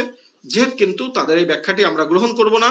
আমরা আগেও বলেছি যে ঐতিহাসিক কোনো বর্ণনা যদি কখনো সরাসরি কোরআন এবং হাদিসের সাথে সাংঘর্ষিক হয় তো সেটিকে আমরা কখনোই গ্রহণ করব না, বরং সেটিকে আমরা ছুঁড়ে ফেলে দিব। তাদের দাবি ছিল হচ্ছে যে এটি কোনো পাখি বা পাথরের আক্রমণ ছিল না, এটি হচ্ছে গুটি বসন্ত বা হাম, এরকম কোন রোগ আল্লাহ রাব্বুল আলামিন তাদেরকে দিয়েছিলেন, যে রোগে আক্রান্ত হয়ে তারা ধ্বংস হয়েছিল। কিন্তু এই বর্ণনাটি আমরা কখনোই গ্রহণ করব না, কারণ এটি হচ্ছে কি বলে আপনার হচ্ছে কোরআনের সরাসরি বাহির মানে বর্ণনার সাথে সাংঘর্ষিক, এজন্য এটি আমরা কখনোই গ্রহণ করছি না। এ বিষয়ে আরো বিস্তারিত বিশ্লেষণ আমরা হচ্ছে আমাদের স্ক্রিপ্টে দিয়ে রেখেছি, আপনারা ইনশাল্লাহ দেখে নেবেন। এখানে সব থেকে মজার বিষয় যেটা, কুরাইশদের পতন মানে আব্রাহা বাহিনীর পতন তো হলো, কিন্তু এখান থেকে কুরাইশ বাহিনীর সব লাভটা কি হলো? আব্রাহার ৬০,০০০-এর বিশাল বাহিনী অলৌকিকভাবে আল্লাহ রাব্বুল আলামিন তাদেরকে একদম কাসফে মাকুল চূর্ণ বিচূর্ণ করে দিলেন, ধ্বংস করে দিলেন। কিন্তু যেটা হলো সেখান থেকে আরবের বা কুরাইশদের মধ্যে আধ্যাত্মিকতার একটা সূচনা হলো। এমনি রাজনৈতিক পরাজয় মানে বিজয়, অর্থনৈতিক বিজয়, ক্ষমতার বিজয় সেটা তো আছে, কিন্তু আধ্যাত্মিকতার একটা সূচনা হলো। কুরাইশদের মধ্যে যারা নিউট্রাল ছিল, যারা একদম কট্টর মুশরিক বা জাহালাতের মধ্যে ডুবে না ছিল, কোরআনের ভাষায় বললে যাদের অন্তরে মোহর আটা না ছিল, তারা সবাই তখন চিন্তা করলো যে আব্দুল মুত্তালিবের এক দুয়ার বরকতে আল্লাহ রাব্বুল আলামিন এই বাহিনী কিভাবে ধ্বংস করে দিল। এই এক চিন্তা করে তাদের মধ্যে এই হানিফের অনুসারীর সংখ্যা দিন দিন বাড়তে শুরু করলো এবং তাদের মধ্যে এক ধরনের আধ্যাত্মিকতার সূচনা হলো। এরপরে আমরা দেখছি যে কিন্তু সমস্যা হলো যেটা, এই আধ্যাত্মিকতার সূচনা করতে গিয়ে তারা দ্বীনে হানিফের দিকে না গিয়ে নতুন করে আবার তারা বিদআত এবং অন্যান্য কুসংস্কারের মধ্যে আবার জড়াইতে শুরু করলো। তো আমুল ফিল, এরপরে আরেকটা যে প্রভাব ছিল আরবদের মধ্যে, তারা নতুন একটি ক্যালেন্ডার শুরু করে আরবে, নতুন একটি বর্ষ তারা চালু করে আমুল ফিলকে কেন্দ্র করে। বর্ষটা ছিল, সেটি কোনো স্বাভাবিক কোনো ক্যালেন্ডার ছিল না, কিন্তু আরবদের একটা প্রথা ছিল, তারা বিভিন্ন যুদ্ধের পরে বিভিন্ন ঘটনার পরে নতুন নতুন বছরের গণনা শুরু করত। তো এটি ছিল হচ্ছে আমুল, যেমন বাসুসের যুদ্ধের পরে, এরপরে ফুজ্জারের যুদ্ধের পরে তারা যে বর্ষ গণনা করতো যেভাবে, এভাবে হাতির বছরের পরে বা আমুল ফিলের ঘটনার পরেও তারা বছর গণনা করা শুরু করলো। রাসূল সাল্লাল্লাহু আলাইহি ওয়াসাল্লামের জন্ম, এটিও ঐতিহাসিকরা আমরা জানি, সকলেই লিখেছেন তারা বর্ণনা করার ক্ষেত্রে যে হাতির বছরের রবিউল আউয়াল মাসের কয় তারিখে রাসূল সাল্লাল্লাহু আলাইহি ওয়াসাল্লাম জন্মগ্রহণ করেছেন এটি।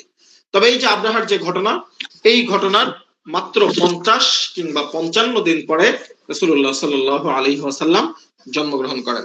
এখানে এই যে হাতির বছরের পরে যে বছর গণনা শুরু হয়েছিল হাতির ঘটনাকে কেন্দ্র করে, এরপরে হযরত ওমর রাদিয়াল্লাহু তাআলা আনহু খিলাফতের সময় যখন হিজরি সালের গণনার প্রবর্তন করেন, তখনই আমুল ফিলের বা বাসুসের যুদ্ধের বা ফুজ্জারের যুদ্ধকে কেন্দ্র করে আরবে যে সমস্ত ক্যালেন্ডার ছিল বা বর্ষ গণনার পদ্ধতি ছিল, সেগুলো সবগুলো চিরতরে বিলীন হয়ে যায় আরব থেকে। এবার আমরা আলোচনা করব রাসূলুল্লাহ সাল্লাল্লাহু আলাইহি ওয়াসাল্লামের পবিত্র জন্ম এবং তৎকালীন মহাজাগতিক পরিবেশ এবং ইরহাসাত নিয়ে। আমরা জানি যে রাসূল সাল্লাল্লাহু আলাইহি ওয়াসাল্লামের আগমনের পূর্বে বিশ্বের অবস্থা কি ছিল, এ বিষয়ে আমরা প্রায় 3টা ক্লাস পরিপূর্ণ করেছি। আজকের ক্লাসেও প্রায় অর্ধেক অংশ আমরা এটি নিয়েই মূলত আলোচনা করেছি। আমরা সর্বপ্রথম জন্ম নিয়ে যে আলোচনাটি করব সেটি রাসূল সাল্লাল্লাহু আলাইহি ওয়াসাল্লামের বিলাদাত বা পবিত্র জন্ম কত তারিখে হয়েছিল। আমরা সকলেই জানি এবং এই ইখতিলাফও আমাদের কাছে মোটামুটি পরিচিত, যেহেতু আমাদের এর সাথে আমাদের বর্তমান সময়ের অনেক বিদআত, অনেক কুসংস্কার জড়িত, এই জন্য এটি নিয়ে আমরা জুমায় প্রায় আলোচনা করে থাকি। এ বিষয়ে বিস্তারিত আলোচনা করা এখানে আমার মনে হয় না কোনো প্রয়োজন আছে। তারপরেও আমি 2-3টা রিওয়ায়াত এখানে উল্লেখ করছি। প্রথম হচ্ছে 12 রবিউল আউয়াল, এটি সিরাত ইবনে হিশামে একদম স্পষ্টভাবে উল্লেখ করেছেন তিনি যে রাসূল সাল্লাল্লাহু আলাইহি ওয়াসাল্লাম রবিউল আউয়াল মাসের 12 তারিখে জন্মগ্রহণ করেছেন। এর আগেও আমি বলেছি যে লিসনাতে আশারতা 12 তারিখে হাতির বছরের 12 তারিখে রবিউল আউয়াল মাসের সোমবারে রাসূল সাল্লাল্লাহু আলাইহি ওয়াসাল্লাম জন্মগ্রহণ করেছেন। এটি সিরাত ইবনে হিশামে একদম স্পষ্টভাবে আছে। আর হাদিসের বিভিন্ন বর্ণনা থেকে আমরা জেনেছি, সহিহ মুসলিমে আছে, অন্যান্য কিতাবেও আছে, রাসূলুল্লাহ সাল্লাল্লাহু আলাইহি ওয়াসাল্লাম কি বলে সোমবারের দিন জন্মগ্রহণ করেছে, এটিও নিশ্চিত। সোমবারে করেছেন নিশ্চিত, রবিউল আউয়াল মাসে করেছেন এটি নিশ্চিত, রবিউল আউয়াল মাসের মাঝামাঝি সময় করেছেন এটিও মানে মোটামুটি মাঝের দশকের কাছাকাছি সময় করেছেন এটিও মোটামুটি নিশ্চিত। তারিখটা কত? 4টা মত আছে, 2 তারিখ, 8 তারিখ, 9 তারিখ এবং 12 তারিখ। আমরা বললাম সিরাত ইবনে হিশাম সহ ইতিহাসের অধিকাংশ কিতাবে এই 12 তারিখের কথা সব থেকে বেশি বার উল্লেখ করা হয়েছে, কিন্তু 9 তারিখের কথাও আছে।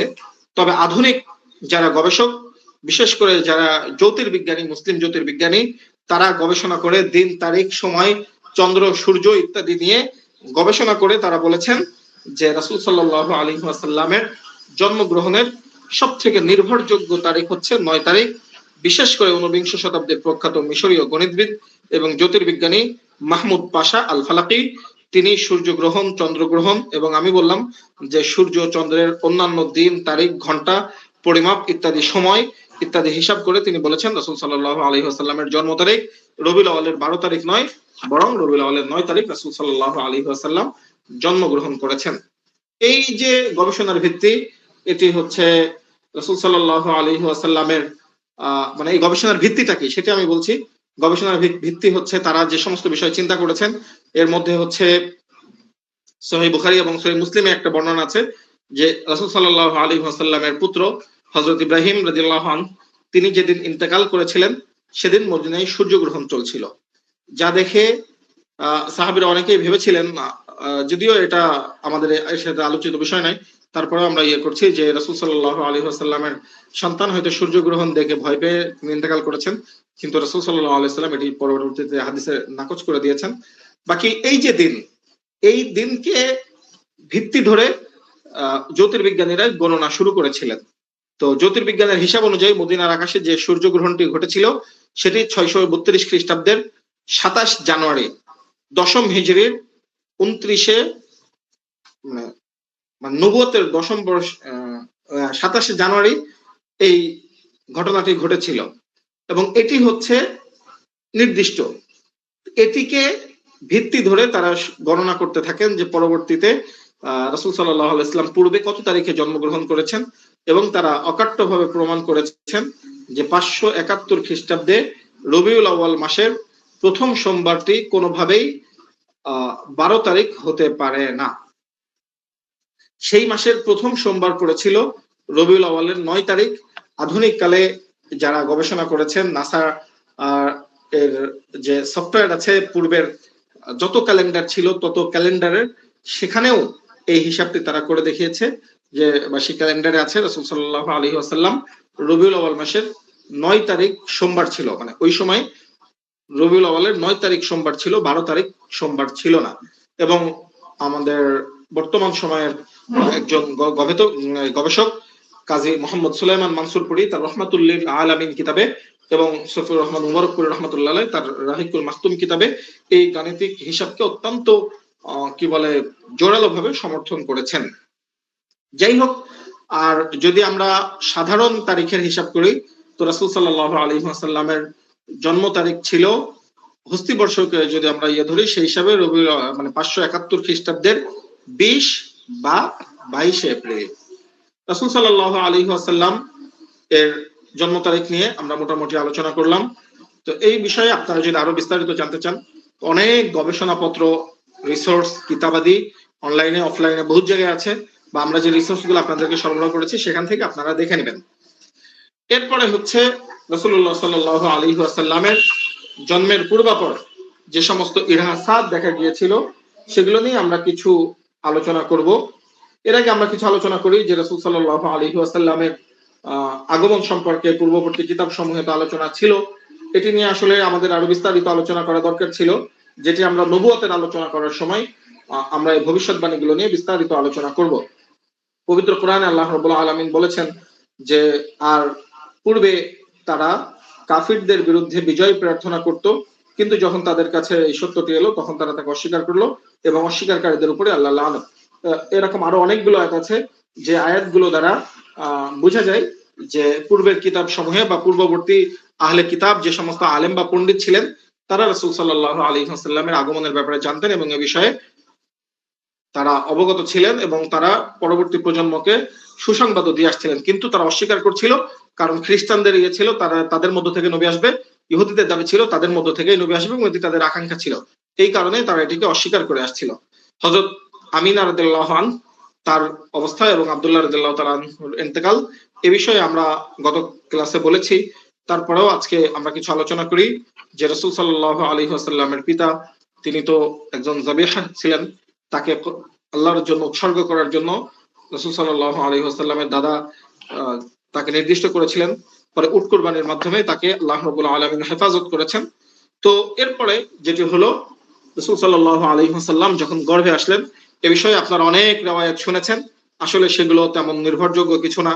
যে আব্দুল্লাহকে এমনিতেই তো হযরত আব্দুল্লাহর চেহারাই দেখে অনেক নারীরাই গতকাল করেছে তাকে বিবাহ প্রস্তাব দিয়েছিল, হযরত আব্দুল মুত্তালিব সেগুলো সবগুলোকে প্রত্যাখ্যান করেছিলেন। এরপরে আমিনার সাথে তার বিবাহ হয় এবং যখন আমিনার গর্ভে রাসূল সাল্লাল্লাহু আলাইহি ওয়াসাল্লাম আসেন তখন হযরত আব্দুল্লাহর কপাল থেকে ললাট থেকে সেই নূরের চিহ্নটি সরে যায়। তো যাই হোক, হযরত আমিনা সম্পর্কে যে সমস্ত ইরহাসাতের কথা আছে যে রাসূল সাল্লাল্লাহু আলাইহি ওয়াসাল্লাম গর্ভে আসার পরে নারীরা যে সমস্ত দুর্বলতা অনুভব করে, শারীরিক কষ্ট অনুভব করে, সেগুলো আমিনা অনুভব করতেন না, বরং তিনি যে কষ্ট, এই কষ্টের কোনো কিছুই তিনি অনুভব করেননি। এরপরে হচ্ছে তিনি সব থেকে বড় যে বিষয়টি আছে আমরা সিরাতের কিতাবে পড়েছেন আপনারা যে হযরত আমিনা কিছু স্বপ্ন দেখতে শুরু করেন, অলৌকিক অলৌকিক কিছু স্বপ্ন, এবং স্বপ্নের মধ্যে তিনি আলো দেখতে পান। মুসনাদ আহমদের একটি বর্ণনায় এসেছে যে তিনি বলেন যে আমি কখনোই এই কষ্ট অনুভব করিনি, এবং রাসূল সাল্লাল্লাহু আলাইহি ওয়াসাল্লাম বলেছেন যে আমার মা গর্ভাবস্থায় প্রত্যক্ষ করেছিলেন যে আমি আমার পিতা ইব্রাহিমের দোয়া এবং আমি হযরত ঈসা আলাইহিস সালামের সুসংবাদ এবং আমি হচ্ছি নূর। তিনি স্বপ্নে এই বিষয়টি জেনেছিলেন এবং তাকে জানানো হয়েছিল। আর আরো একটা হাদিসে এসেছে যে রাসূলুল্লাহ সাল্লাল্লাহু আলাইহি ওয়াসাল্লাম আমাকে রাসূল সাল্লাল্লাহু আলাইহি ওয়াসাল্লাম বলেন যে আমার মা যখন আমাকে গর্ভে ধারণ করেন তখন তিনি দেখেছিলেন যে তার ভিতর থেকে এমন একটি নূর বের হচ্ছে যে নূরের ঝলকানিতে বা উজ্জ্বলতায় সিরিয়ার বুসরা শহর এর রাজপ্রাসাদ গুলো তার সামনে একদম স্পষ্ট হয়ে গিয়েছিল। এটির যে বর্ণনা আছে বা সনদ আছে এটির সনদটি বিশুদ্ধ এবং ইরহাসাত সম্পর্কে যত বর্ণনা আছে তার মধ্যে এই বর্ণনাটি সব থেকে বেশি বিশুদ্ধ হিসাবে ধরা হয়। এরপরে রাসূল সাল্লাল্লাহু আলাইহি ওয়াসাল্লামের জন্মকালীন কিছু ঘটনা ঘটে, যেই ঘটনাগুলোর মধ্যে এমন আমরা জানি যে পারস্যের রাজপ্রাসাদে ফাটল, এরপরে পাথর খুলে পড়া ইত্যাদি ইত্যাদি, পৃথিবীতে কম্পন সৃষ্টি হওয়া, চাঁদ নিচে নেমে আসা, সূর্য নিচে নেমে আসা, কাবার মূর্তিগুলো সেজদা করা ইত্যাদি বিভিন্ন বিষয় আমরা কিন্তু জেনেছি। কিন্তু ব্যাপার যেটা হচ্ছে সেটি হলো এর মধ্যে অধিকাংশই বর্ণনাগতভাবে একেবারেই দুর্বল বা যায়িফ অথবা মাউযু। কিছু কিছু আছে ইসরায়েলের আয়াত যেগুলো আসলে নির্ভরযোগ্য মানদণ্ড দ্বারা প্রমাণিত, তবে কিছু আছে যেগুলো হচ্ছে প্রমাণিত। এর মধ্যে যেটি আমরা বললাম যে হযরত আমিনার নূর দেখা আলো, বা হযরত আমিনা যে আলোতে তিনি হচ্ছে বুসরা প্রাসাদ গুলো দেখেছিলেন, সেটি একদম বিশুদ্ধ বর্ণনা দ্বারা প্রমাণিত। বাকি যেগুলো আছে সেগুলোর ব্যাপারে আমরা খুব সংক্ষেপে বলছি। একটি হচ্ছে কিসরার প্রাসাদের ফাটল এবং অগ্নিকুণ্ড নিভে যাওয়া। এটি সনদের দিকে কিছুটা এখানে কিছুটা ভালোই আপত্তি আছে, তবে মুহাদ্দিসদের কেউ মাউযু বলেনি, এর কারণে মোটামুটি 3 নম্বর হচ্ছে উল্কাপাত বৃদ্ধি বা শয়তানের ঊর্ধ্বাকাশে গমন। এটি হচ্ছে আমরা জানি যে রাসূল সাল্লাল্লাহু আলাইহি ওয়াসাল্লামের আগমনের পূর্বে এই ঘটনাটি ঘটেছিল এবং এটি আবার গ্রহণযোগ্য, কারণ এটি কোরআনের আয়াত এটিকে সমর্থন করে যে রাসূল সাল্লাল্লাহু আলাইহি ওয়াসাল্লামের আগমনের পূর্ব থেকে সূরা জিনের মধ্যে একটা আয়াত আছে এরকম যে তারা জিনরা বলেছিল যে যখন আমরা আসমান থেকে কোনো তথ্য চুরি করতে চাইতাম তখন আমাদেরকে হারাসান শাদীদ ওয়াশুহু বা উল্কাপিণ্ড দিয়ে আমাদেরকে নিক্ষেপ করে আমাদের শেষ করে দেওয়া হতো। এটি প্রমাণিত যে এটি হচ্ছে রাসূল সাল্লাল্লাহু আলাইহি ওয়াসাল্লামের আগমনের পূর্বে এই ঘটনাটি ঘটেছিল। এর আগে যে এছাড়া আর যে সমস্ত ঘটনা আছে আমি সিরিয়ালে বলছি এবং সেগুলোর অবস্থা বলছি, যে রাসূল সাল্লাল্লাহু আলাইহি ওয়াসাল্লামের আম্মা হযরত আমিনা যে নূর দেখেছিলেন, এই নূরটি, এই বর্ণনাটি শতভাগ বিশুদ্ধ। এরপরে হস্তি বাহিনীর আক্রমণ, এটি তো আমরা জানি শতভাগ বিশুদ্ধ। এরপরে উল্কাপাত বৃদ্ধি, এটিও কোরআন দ্বারা প্রমাণিত, এটিও বিশুদ্ধ। এরপরে যে বিষয়গুলো আছে আপনার কিসরার প্রাসাদে ফাটল, এটি গ্রহণযোগ্য কিন্তু যায়িফ, বাকি ইতিহাস হিসাবে এটি গ্রহণযোগ্য, এটিও সত্য। এরপরে হচ্ছে পারস্যের অগ্নিকুণ্ড নিভে যাওয়া এবং পারস্যের হ্রদ শুকিয়ে যাওয়া, এটি দুর্বল যায়িফ কিন্তু এটিও গ্রহণযোগ্য।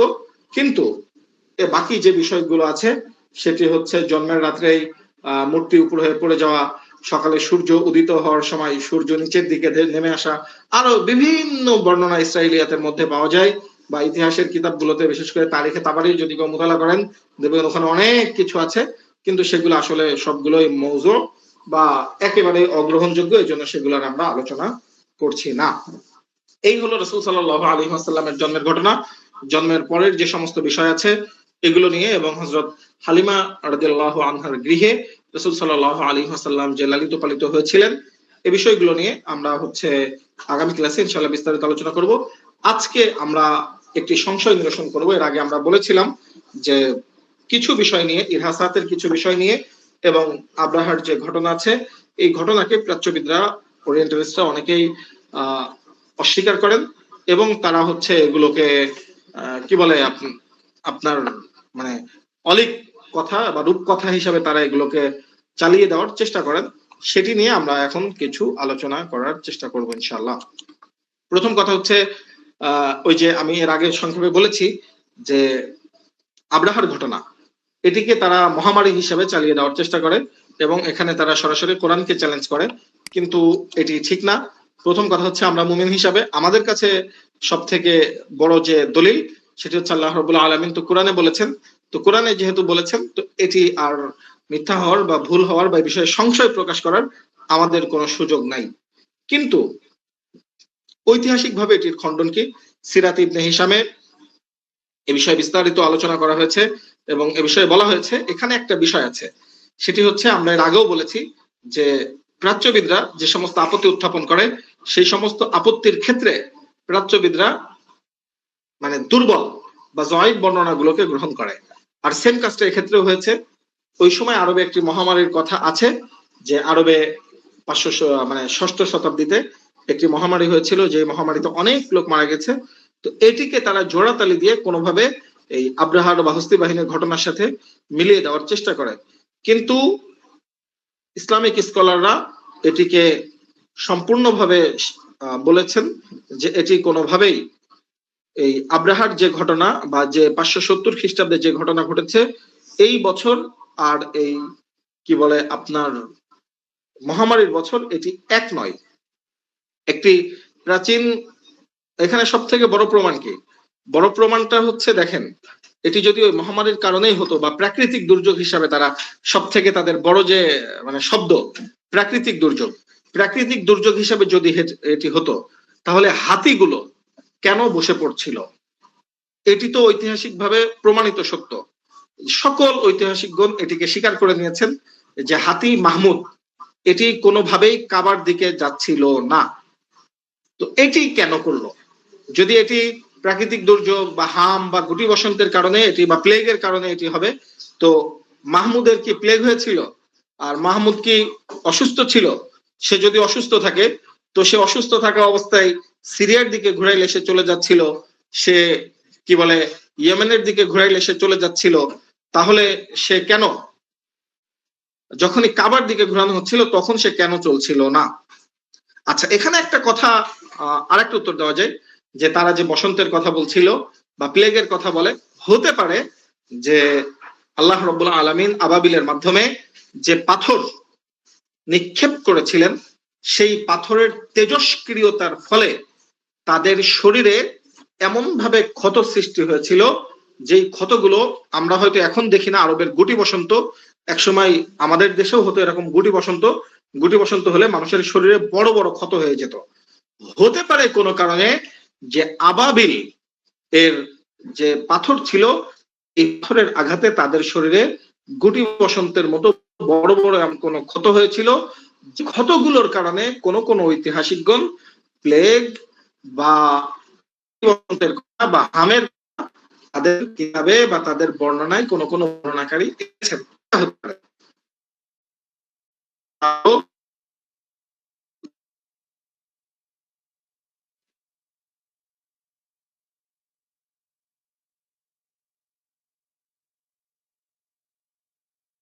দাবি করেন যে রাসূল সাল্লাল্লাহু আলাইহি ওয়াসাল্লামের জন্ম মেকিং অলৌকিক ঘটনাবলী, বিশেষ করে সিরিয়ার প্রাসাদ আলোকিত হওয়া, কিসরার প্রাসাদে ফাটল ধরা ইত্যাদি, এগুলো ঐতিহাসিক নয়, বরং তাদের দাবি হলো এগুলো পরবর্তী যুগের আব্বাসি এবং উমাইয়া খিলাফতের যুগের মুসলমানদের সৃষ্টি করা মিথ বা রূপকথা। তারা যুক্তি দেন খ্রিস্টানদের যিশুর জন্ম বা পারসিক গ্রিকদের পৌরাণিক কাহিনীর সাথে পাল্লা দেওয়ার জন্যই মুসলমানরা তাদের নবীর জন্মের সাথে অতি প্রকৃত ঘটনাগুলো যুক্ত করে, মানে তাদের দাবি মুহাম্মদ সাল্লাল্লাহু আলাইহি ওয়াসাল্লামকে মহামানব বানানোর জন্য চেষ্টা করা হচ্ছে। কিন্তু ওয়েল হোসেনের এই সমালোচনা ইসলামী ইতিহাস সংরক্ষণের মূল ভিত্তি ইলমুর রিজালের বা সনদ বিশ্লেষণ বিজ্ঞানের সাথে চরম অগ্রতার পরিচায়ক। কারণ যদি কেউ ইসলামে বা আমাদের ইলমুর রিজাল সম্পর্কে এবং ইলমুল জারহ ওয়া তা'দিল সম্পর্কে ধারণা রাখে, তো এই কথা বলার কোনো সুযোগ নাই যে যে সকল বর্ণনা সনদের বিশুদ্ধতা বা সনদের নির্ভরযোগ্যতার ভিত্তিতে প্রমাণিত হবে, এই সকল বিষয়কে মিথ হিসাবে চালানোর কোনো সুযোগ নেই। আর দ্বিতীয় যে বিষয়টি এখানে আমরা বলতে পারি সেটি হচ্ছে সিরিয়ার প্রাসাদ আলোকিত হওয়ার বর্ণনা। এটি রাসূল সাল্লাল্লাহু আলাইহি ওয়াসাল্লামের হাদিস, এটি আমরা আগেও বলেছি যে মুসনাদে আহমদে এটি অত্যন্ত সহিহ সনদে, সরাসরি সহিহ সনদে এটি বর্ণনা হয়েছে। অতএব এগুলো মিথ হওয়ার কোনো সুযোগ নাই। 3 নম্বর, তারা আরেকটি যে কথা বলে থাকে সেটি হচ্ছে সূরা ফিলের অবতীর্ণ হওয়ার বিষয়টি। যখন তারা যে মানে আমুল ফিলের ব্যাপারে, মানে হাতির ঘটনার ব্যাপারে তারা যে আপত্তি উঠিয়ে থাকে, আসলে এই আপত্তিটা গ্রহণযোগ্য না। এর আরেকটা উত্তর আছে, সেই উত্তরটি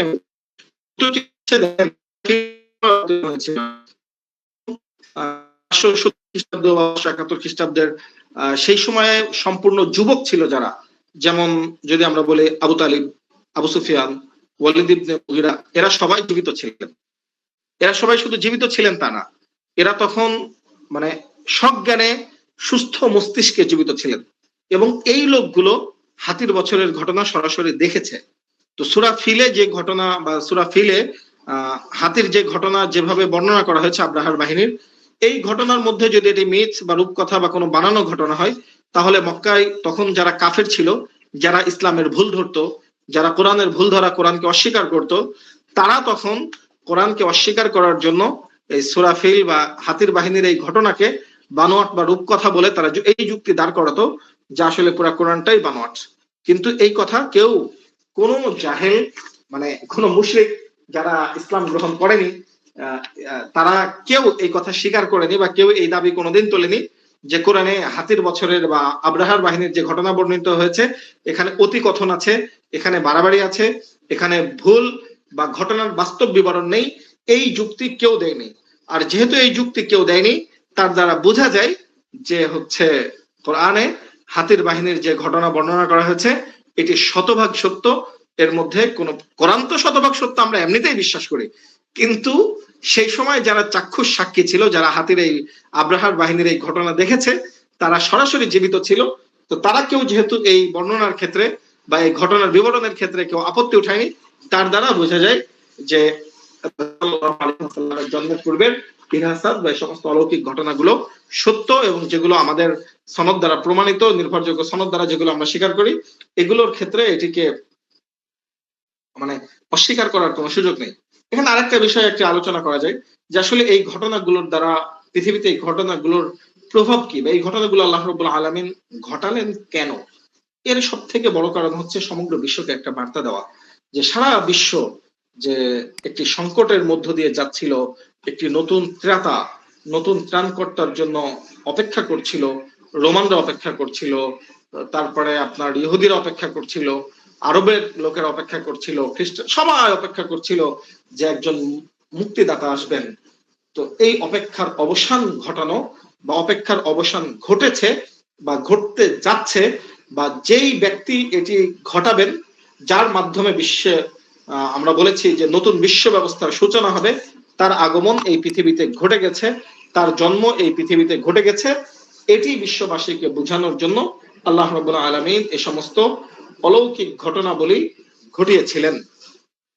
এখানে এই মোটামুটি আজকের আমরা আলোচ্য বিষয়, এই বিষয়ে বিস্তারিত আমরা আলোচনা করেছি। আমাদের স্ক্রিপ্ট আছে আসলে লম্বা সময় হয়ে যাচ্ছে, এই জন্য আর আমরা আলোচনার দিকে যাচ্ছি না। আজকে মোটামুটি এই, আর আমাদের যে স্ক্রিপ্টটি আমরা দিব এটি প্রায় 16,000 শব্দের কাছাকাছি আছে। এখানে আজকে অনেক লম্বা হয়ে গেছে। আমরা বইয়ের পৃষ্ঠা দিয়ে পরিমাপ করে দেখছিলাম যে আজকে ক্লাসের স্ক্রিপ্ট আসলে কতটুকু হচ্ছে। তো আমরা যে সাধারণত বই পড়ি যে সাইজ, যে স্টেটমেন্ট সাইজ বলে আমাদের প্রেসের ভাষায়, সেটি হচ্ছে আপনার 8.5 বাই 5.5 ইঞ্চি, যে আমাদের স্ট্যান্ডার্ড বইয়ের সাইজ। এই বুক সাইজে এই ঘটনা প্রায় হচ্ছে, এই বইটা প্রায় 100 পৃষ্ঠার উপরে হয়ে গেছে। তো এই জন্য আমরা আর আলোচনা করছি না, আপনাদের কাছে ইনশাল্লাহ কালকে দ্রুত দিয়ে দেওয়ার চেষ্টা করবো। এবং আমাদের গতকালকে আবু উবাইদা জামিল ভাই একটি কি বলে আমাদের কাছে একটি পরামর্শ দিয়েছিলেন, বলবো আমি, যে স্ক্রিপ্টটা কোনোভাবে ক্লাসের আগে দিয়ে দেওয়া যায় কিনা। ইনশাল্লাহ আগামী ক্লাস থেকে, আসলে আজকে যেহেতু আমরা মাঝখানে বিরতি পাইনি এই জন্য আমরা আগে দিতে পারিনি, আগামীকাল থেকে ইনশাল্লাহ আমরা আগামীকাল বলতে আগামীকাল তো আর আমাদের ক্লাস নেই, পরবর্তী ক্লাস আছে 21 তারিখে, পরবর্তী ক্লাস থেকে ইনশাল্লাহ আমরা স্ক্রিপ্ট ক্লাসের আগেই দিয়ে দেওয়ার চেষ্টা করবো, এবং যতদূর আগে সম্ভব হয় আজকেরটা এবং আগামীকালকে আমি চেষ্টা করছি আজকে রাত্রে যদি সম্ভব হয় রাত্রে এটা আপলোড করে রেখে দেওয়ার জন্য, কাজ করে শেষ পর্যায়ে করে ফেলেছি। আর যদি রাত্রে সম্ভব নাও হয় আগামীকাল সকাল ইনশাল্লাহ যত দ্রুত পারি দ্রুত ইনশাল্লাহ এটা দিয়ে দেওয়ার চেষ্টা করব।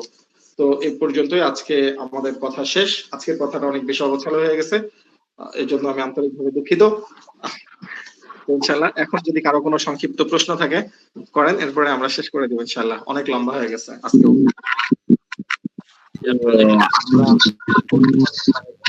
আলোচনা আমরা কোন কোন বিষয়গুলো নোট করতে পারি পরবর্তীতে অথবা মুখস্থ করতে পারি বুঝতেছি না, দুই আনমিউট করো তো, যে কোনো একজন একটু আগে বললে ভালো হবে। জি বলছিলাম যে মানে প্রত্যেকটা ক্লাসের মানে কোন কোন বিষয়গুলো আমরা মুখস্থ করা মানে আবশ্যক, মানে সিরিয়াল মানে ইতিহাসের ইয়ের সাথে মানে প্রত্যেকটার সাথে প্রত্যেকটা একটা মুনাসাবাত, যে এরপরে এটা এটার পরে এটা, এই বিষয়ে আমরা মুখস্থ কোন জিনিসগুলো করতে পারি বা কিভাবে করতে পারি এই বিষয়ে যদি কোনো দিক নির্দেশনা থাকতো তাহলে মানে আমাদের জন্য আরেকটু সহজ হতো আর কি। আচ্ছা ঠিক আছে, আমরা তাহলে এবার থেকে আমরা স্ক্রিপ্ট গুলোকে এভাবে ইয়ে করে দেব যে ইনশাল্লাহ মার্কিং করা থাকবে, বা শুরুতে বা শেষে যে কোনো সময় আমরা লিখে দেবো ইনশাল্লাহ যে হচ্ছে এই বিষয়গুলো গুরুত্বপূর্ণ, বা এই বিষয়গুলো সকলে মুখস্থ করার চেষ্টা করবেন ইনশাল্লাহ। জি ধন্যবাদ।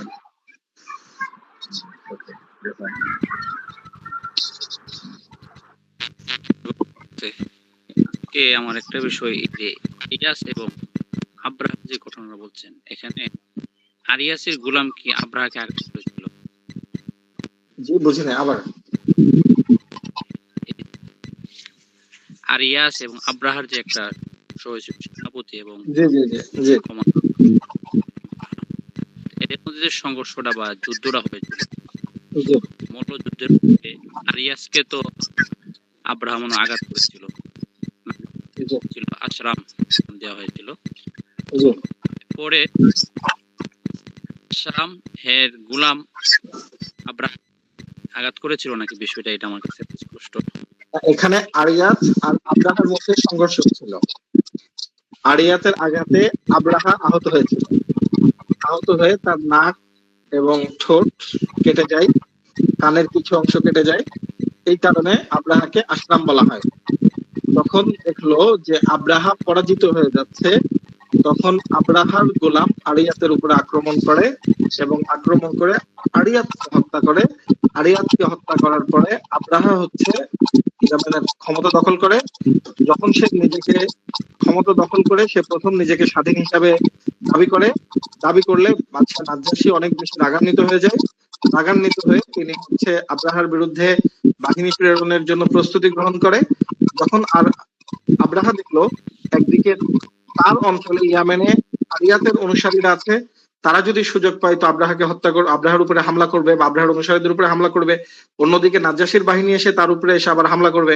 যখন এই অবস্থা সে দেখলো, তখন সে আব্রাহা কি করলো, নিজের চুল এর কিছু অংশ এবং ইয়ামেনের মাটি একটা থলিতে পুরে নাজ্জাশীর কাছে প্রেরণ করলো। নাজ্জাশী সেটি গ্রহণ মানে প্রেরণ করে নাজ্জাশীর দাসত্ব বা বশ্যতা স্বীকার করে নিল। এই আশা করি স্পষ্ট হয়েছে। জি জাযাকুমুল্লাহু খায়র। আচ্ছা শুকরিয়া। আর কারো কোনো জিজ্ঞাসা আছে?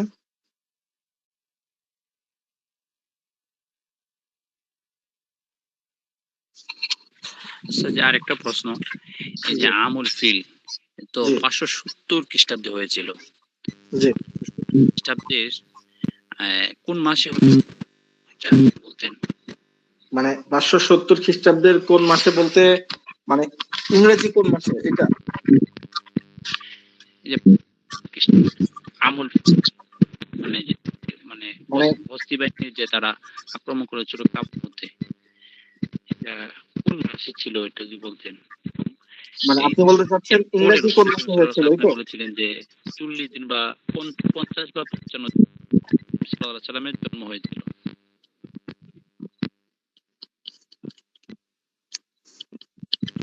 আচ্ছা ওটা আমি আপনাকে জানাচ্ছি, একটু দেখি।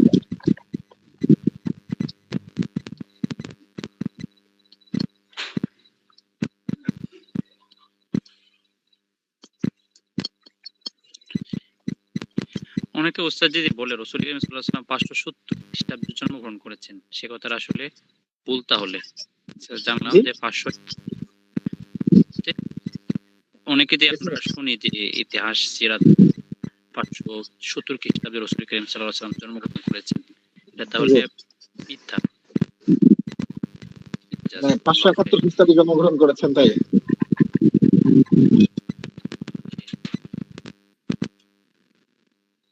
আর হস্ত বাহিনীর আক্রমণ হয়েছিল 570-এ।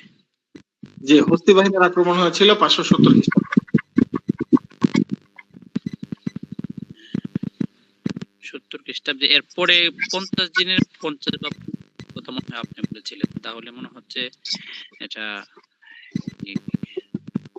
যদি আউয়াল পাঁচটি হয়ে থাকে। আচ্ছা এখানে একটা ব্যাপার আছে, হ্যাঁ এটা আসলে এই ক্ষেত্রটা আসলে আমার মাথায় এতদিন আসেনি, কিন্তু এখানে একটা ব্যাপার আছে, সেটি হচ্ছে যে আপনি যেটা বলছেন এই প্রশ্নটা একটা যৌক্তিক প্রশ্ন, যে রাসূল সাল্লাল্লাহু আলাইহি ওয়াসাল্লামের মানে জন্মগ্রহণ হয়েছিল আমরা বলছি হস্তি বাহিনীর ঘটনার 50 থেকে 55 দিন পরে। আবার আমরা জানি যে হস্তি বাহিনীর এই ঘটনা ঘটেছিল 570 খ্রিস্টাব্দে, এই তো। আবার হচ্ছে আমরা জানি যে রাসূল সাল্লাল্লাহু আলাইহি ওয়াসাল্লামের জন্মগ্রহণ হয়েছে 511, মানে আমরাই বলছি রাসূল সাল্লাল্লাহু আলাইহি ওয়াসাল্লামের জন্মগ্রহণ হয়েছে 571 খ্রিস্টাব্দে। এটা না আপনার প্রশ্ন, যে কথাগুলো আসলে মিলছে না, এই তো।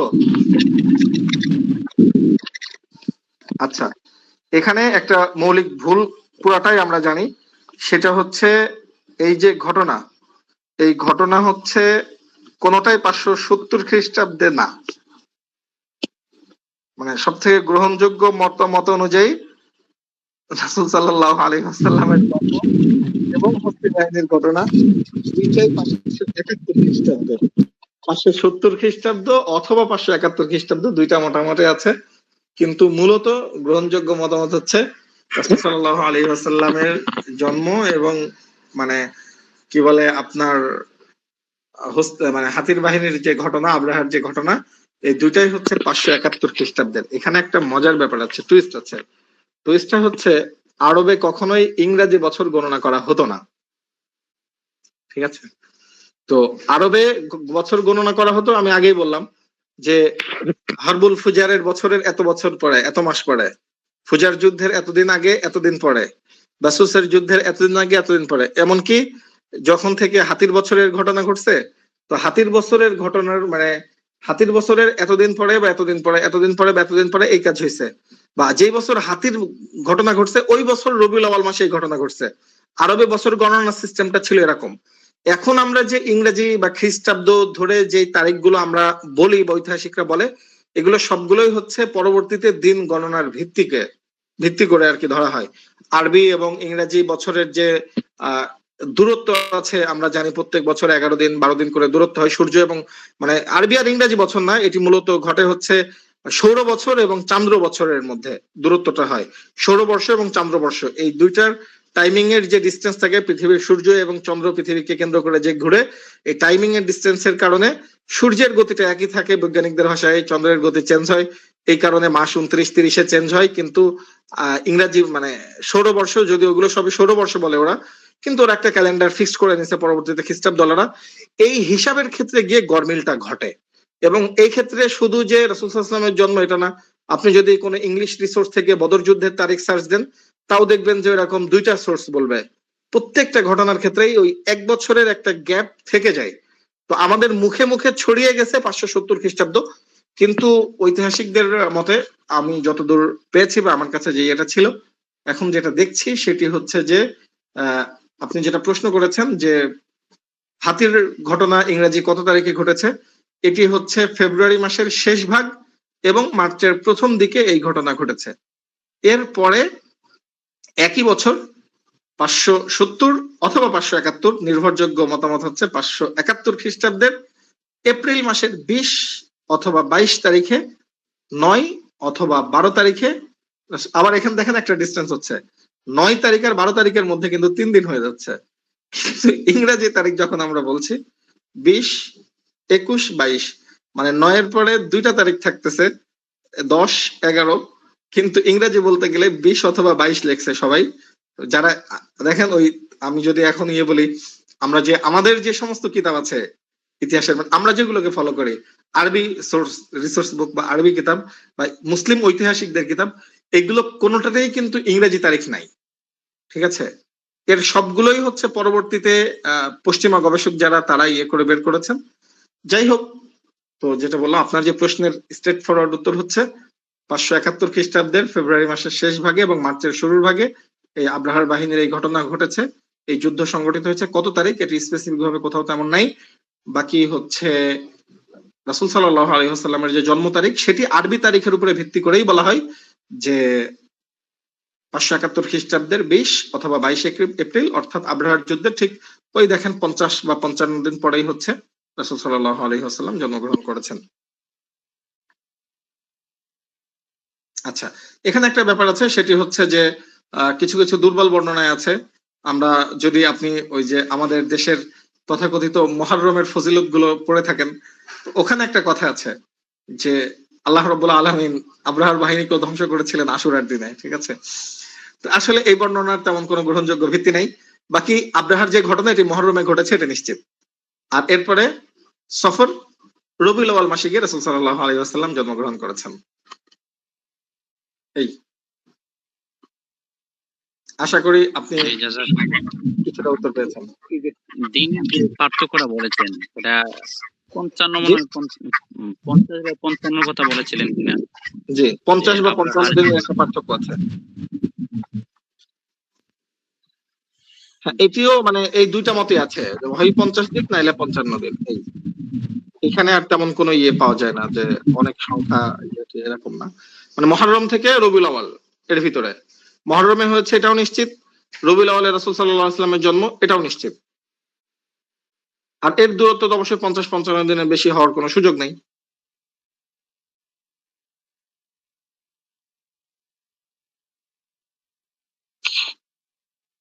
জি, আশা করি জাযাকুমুল্লাহু খাইর।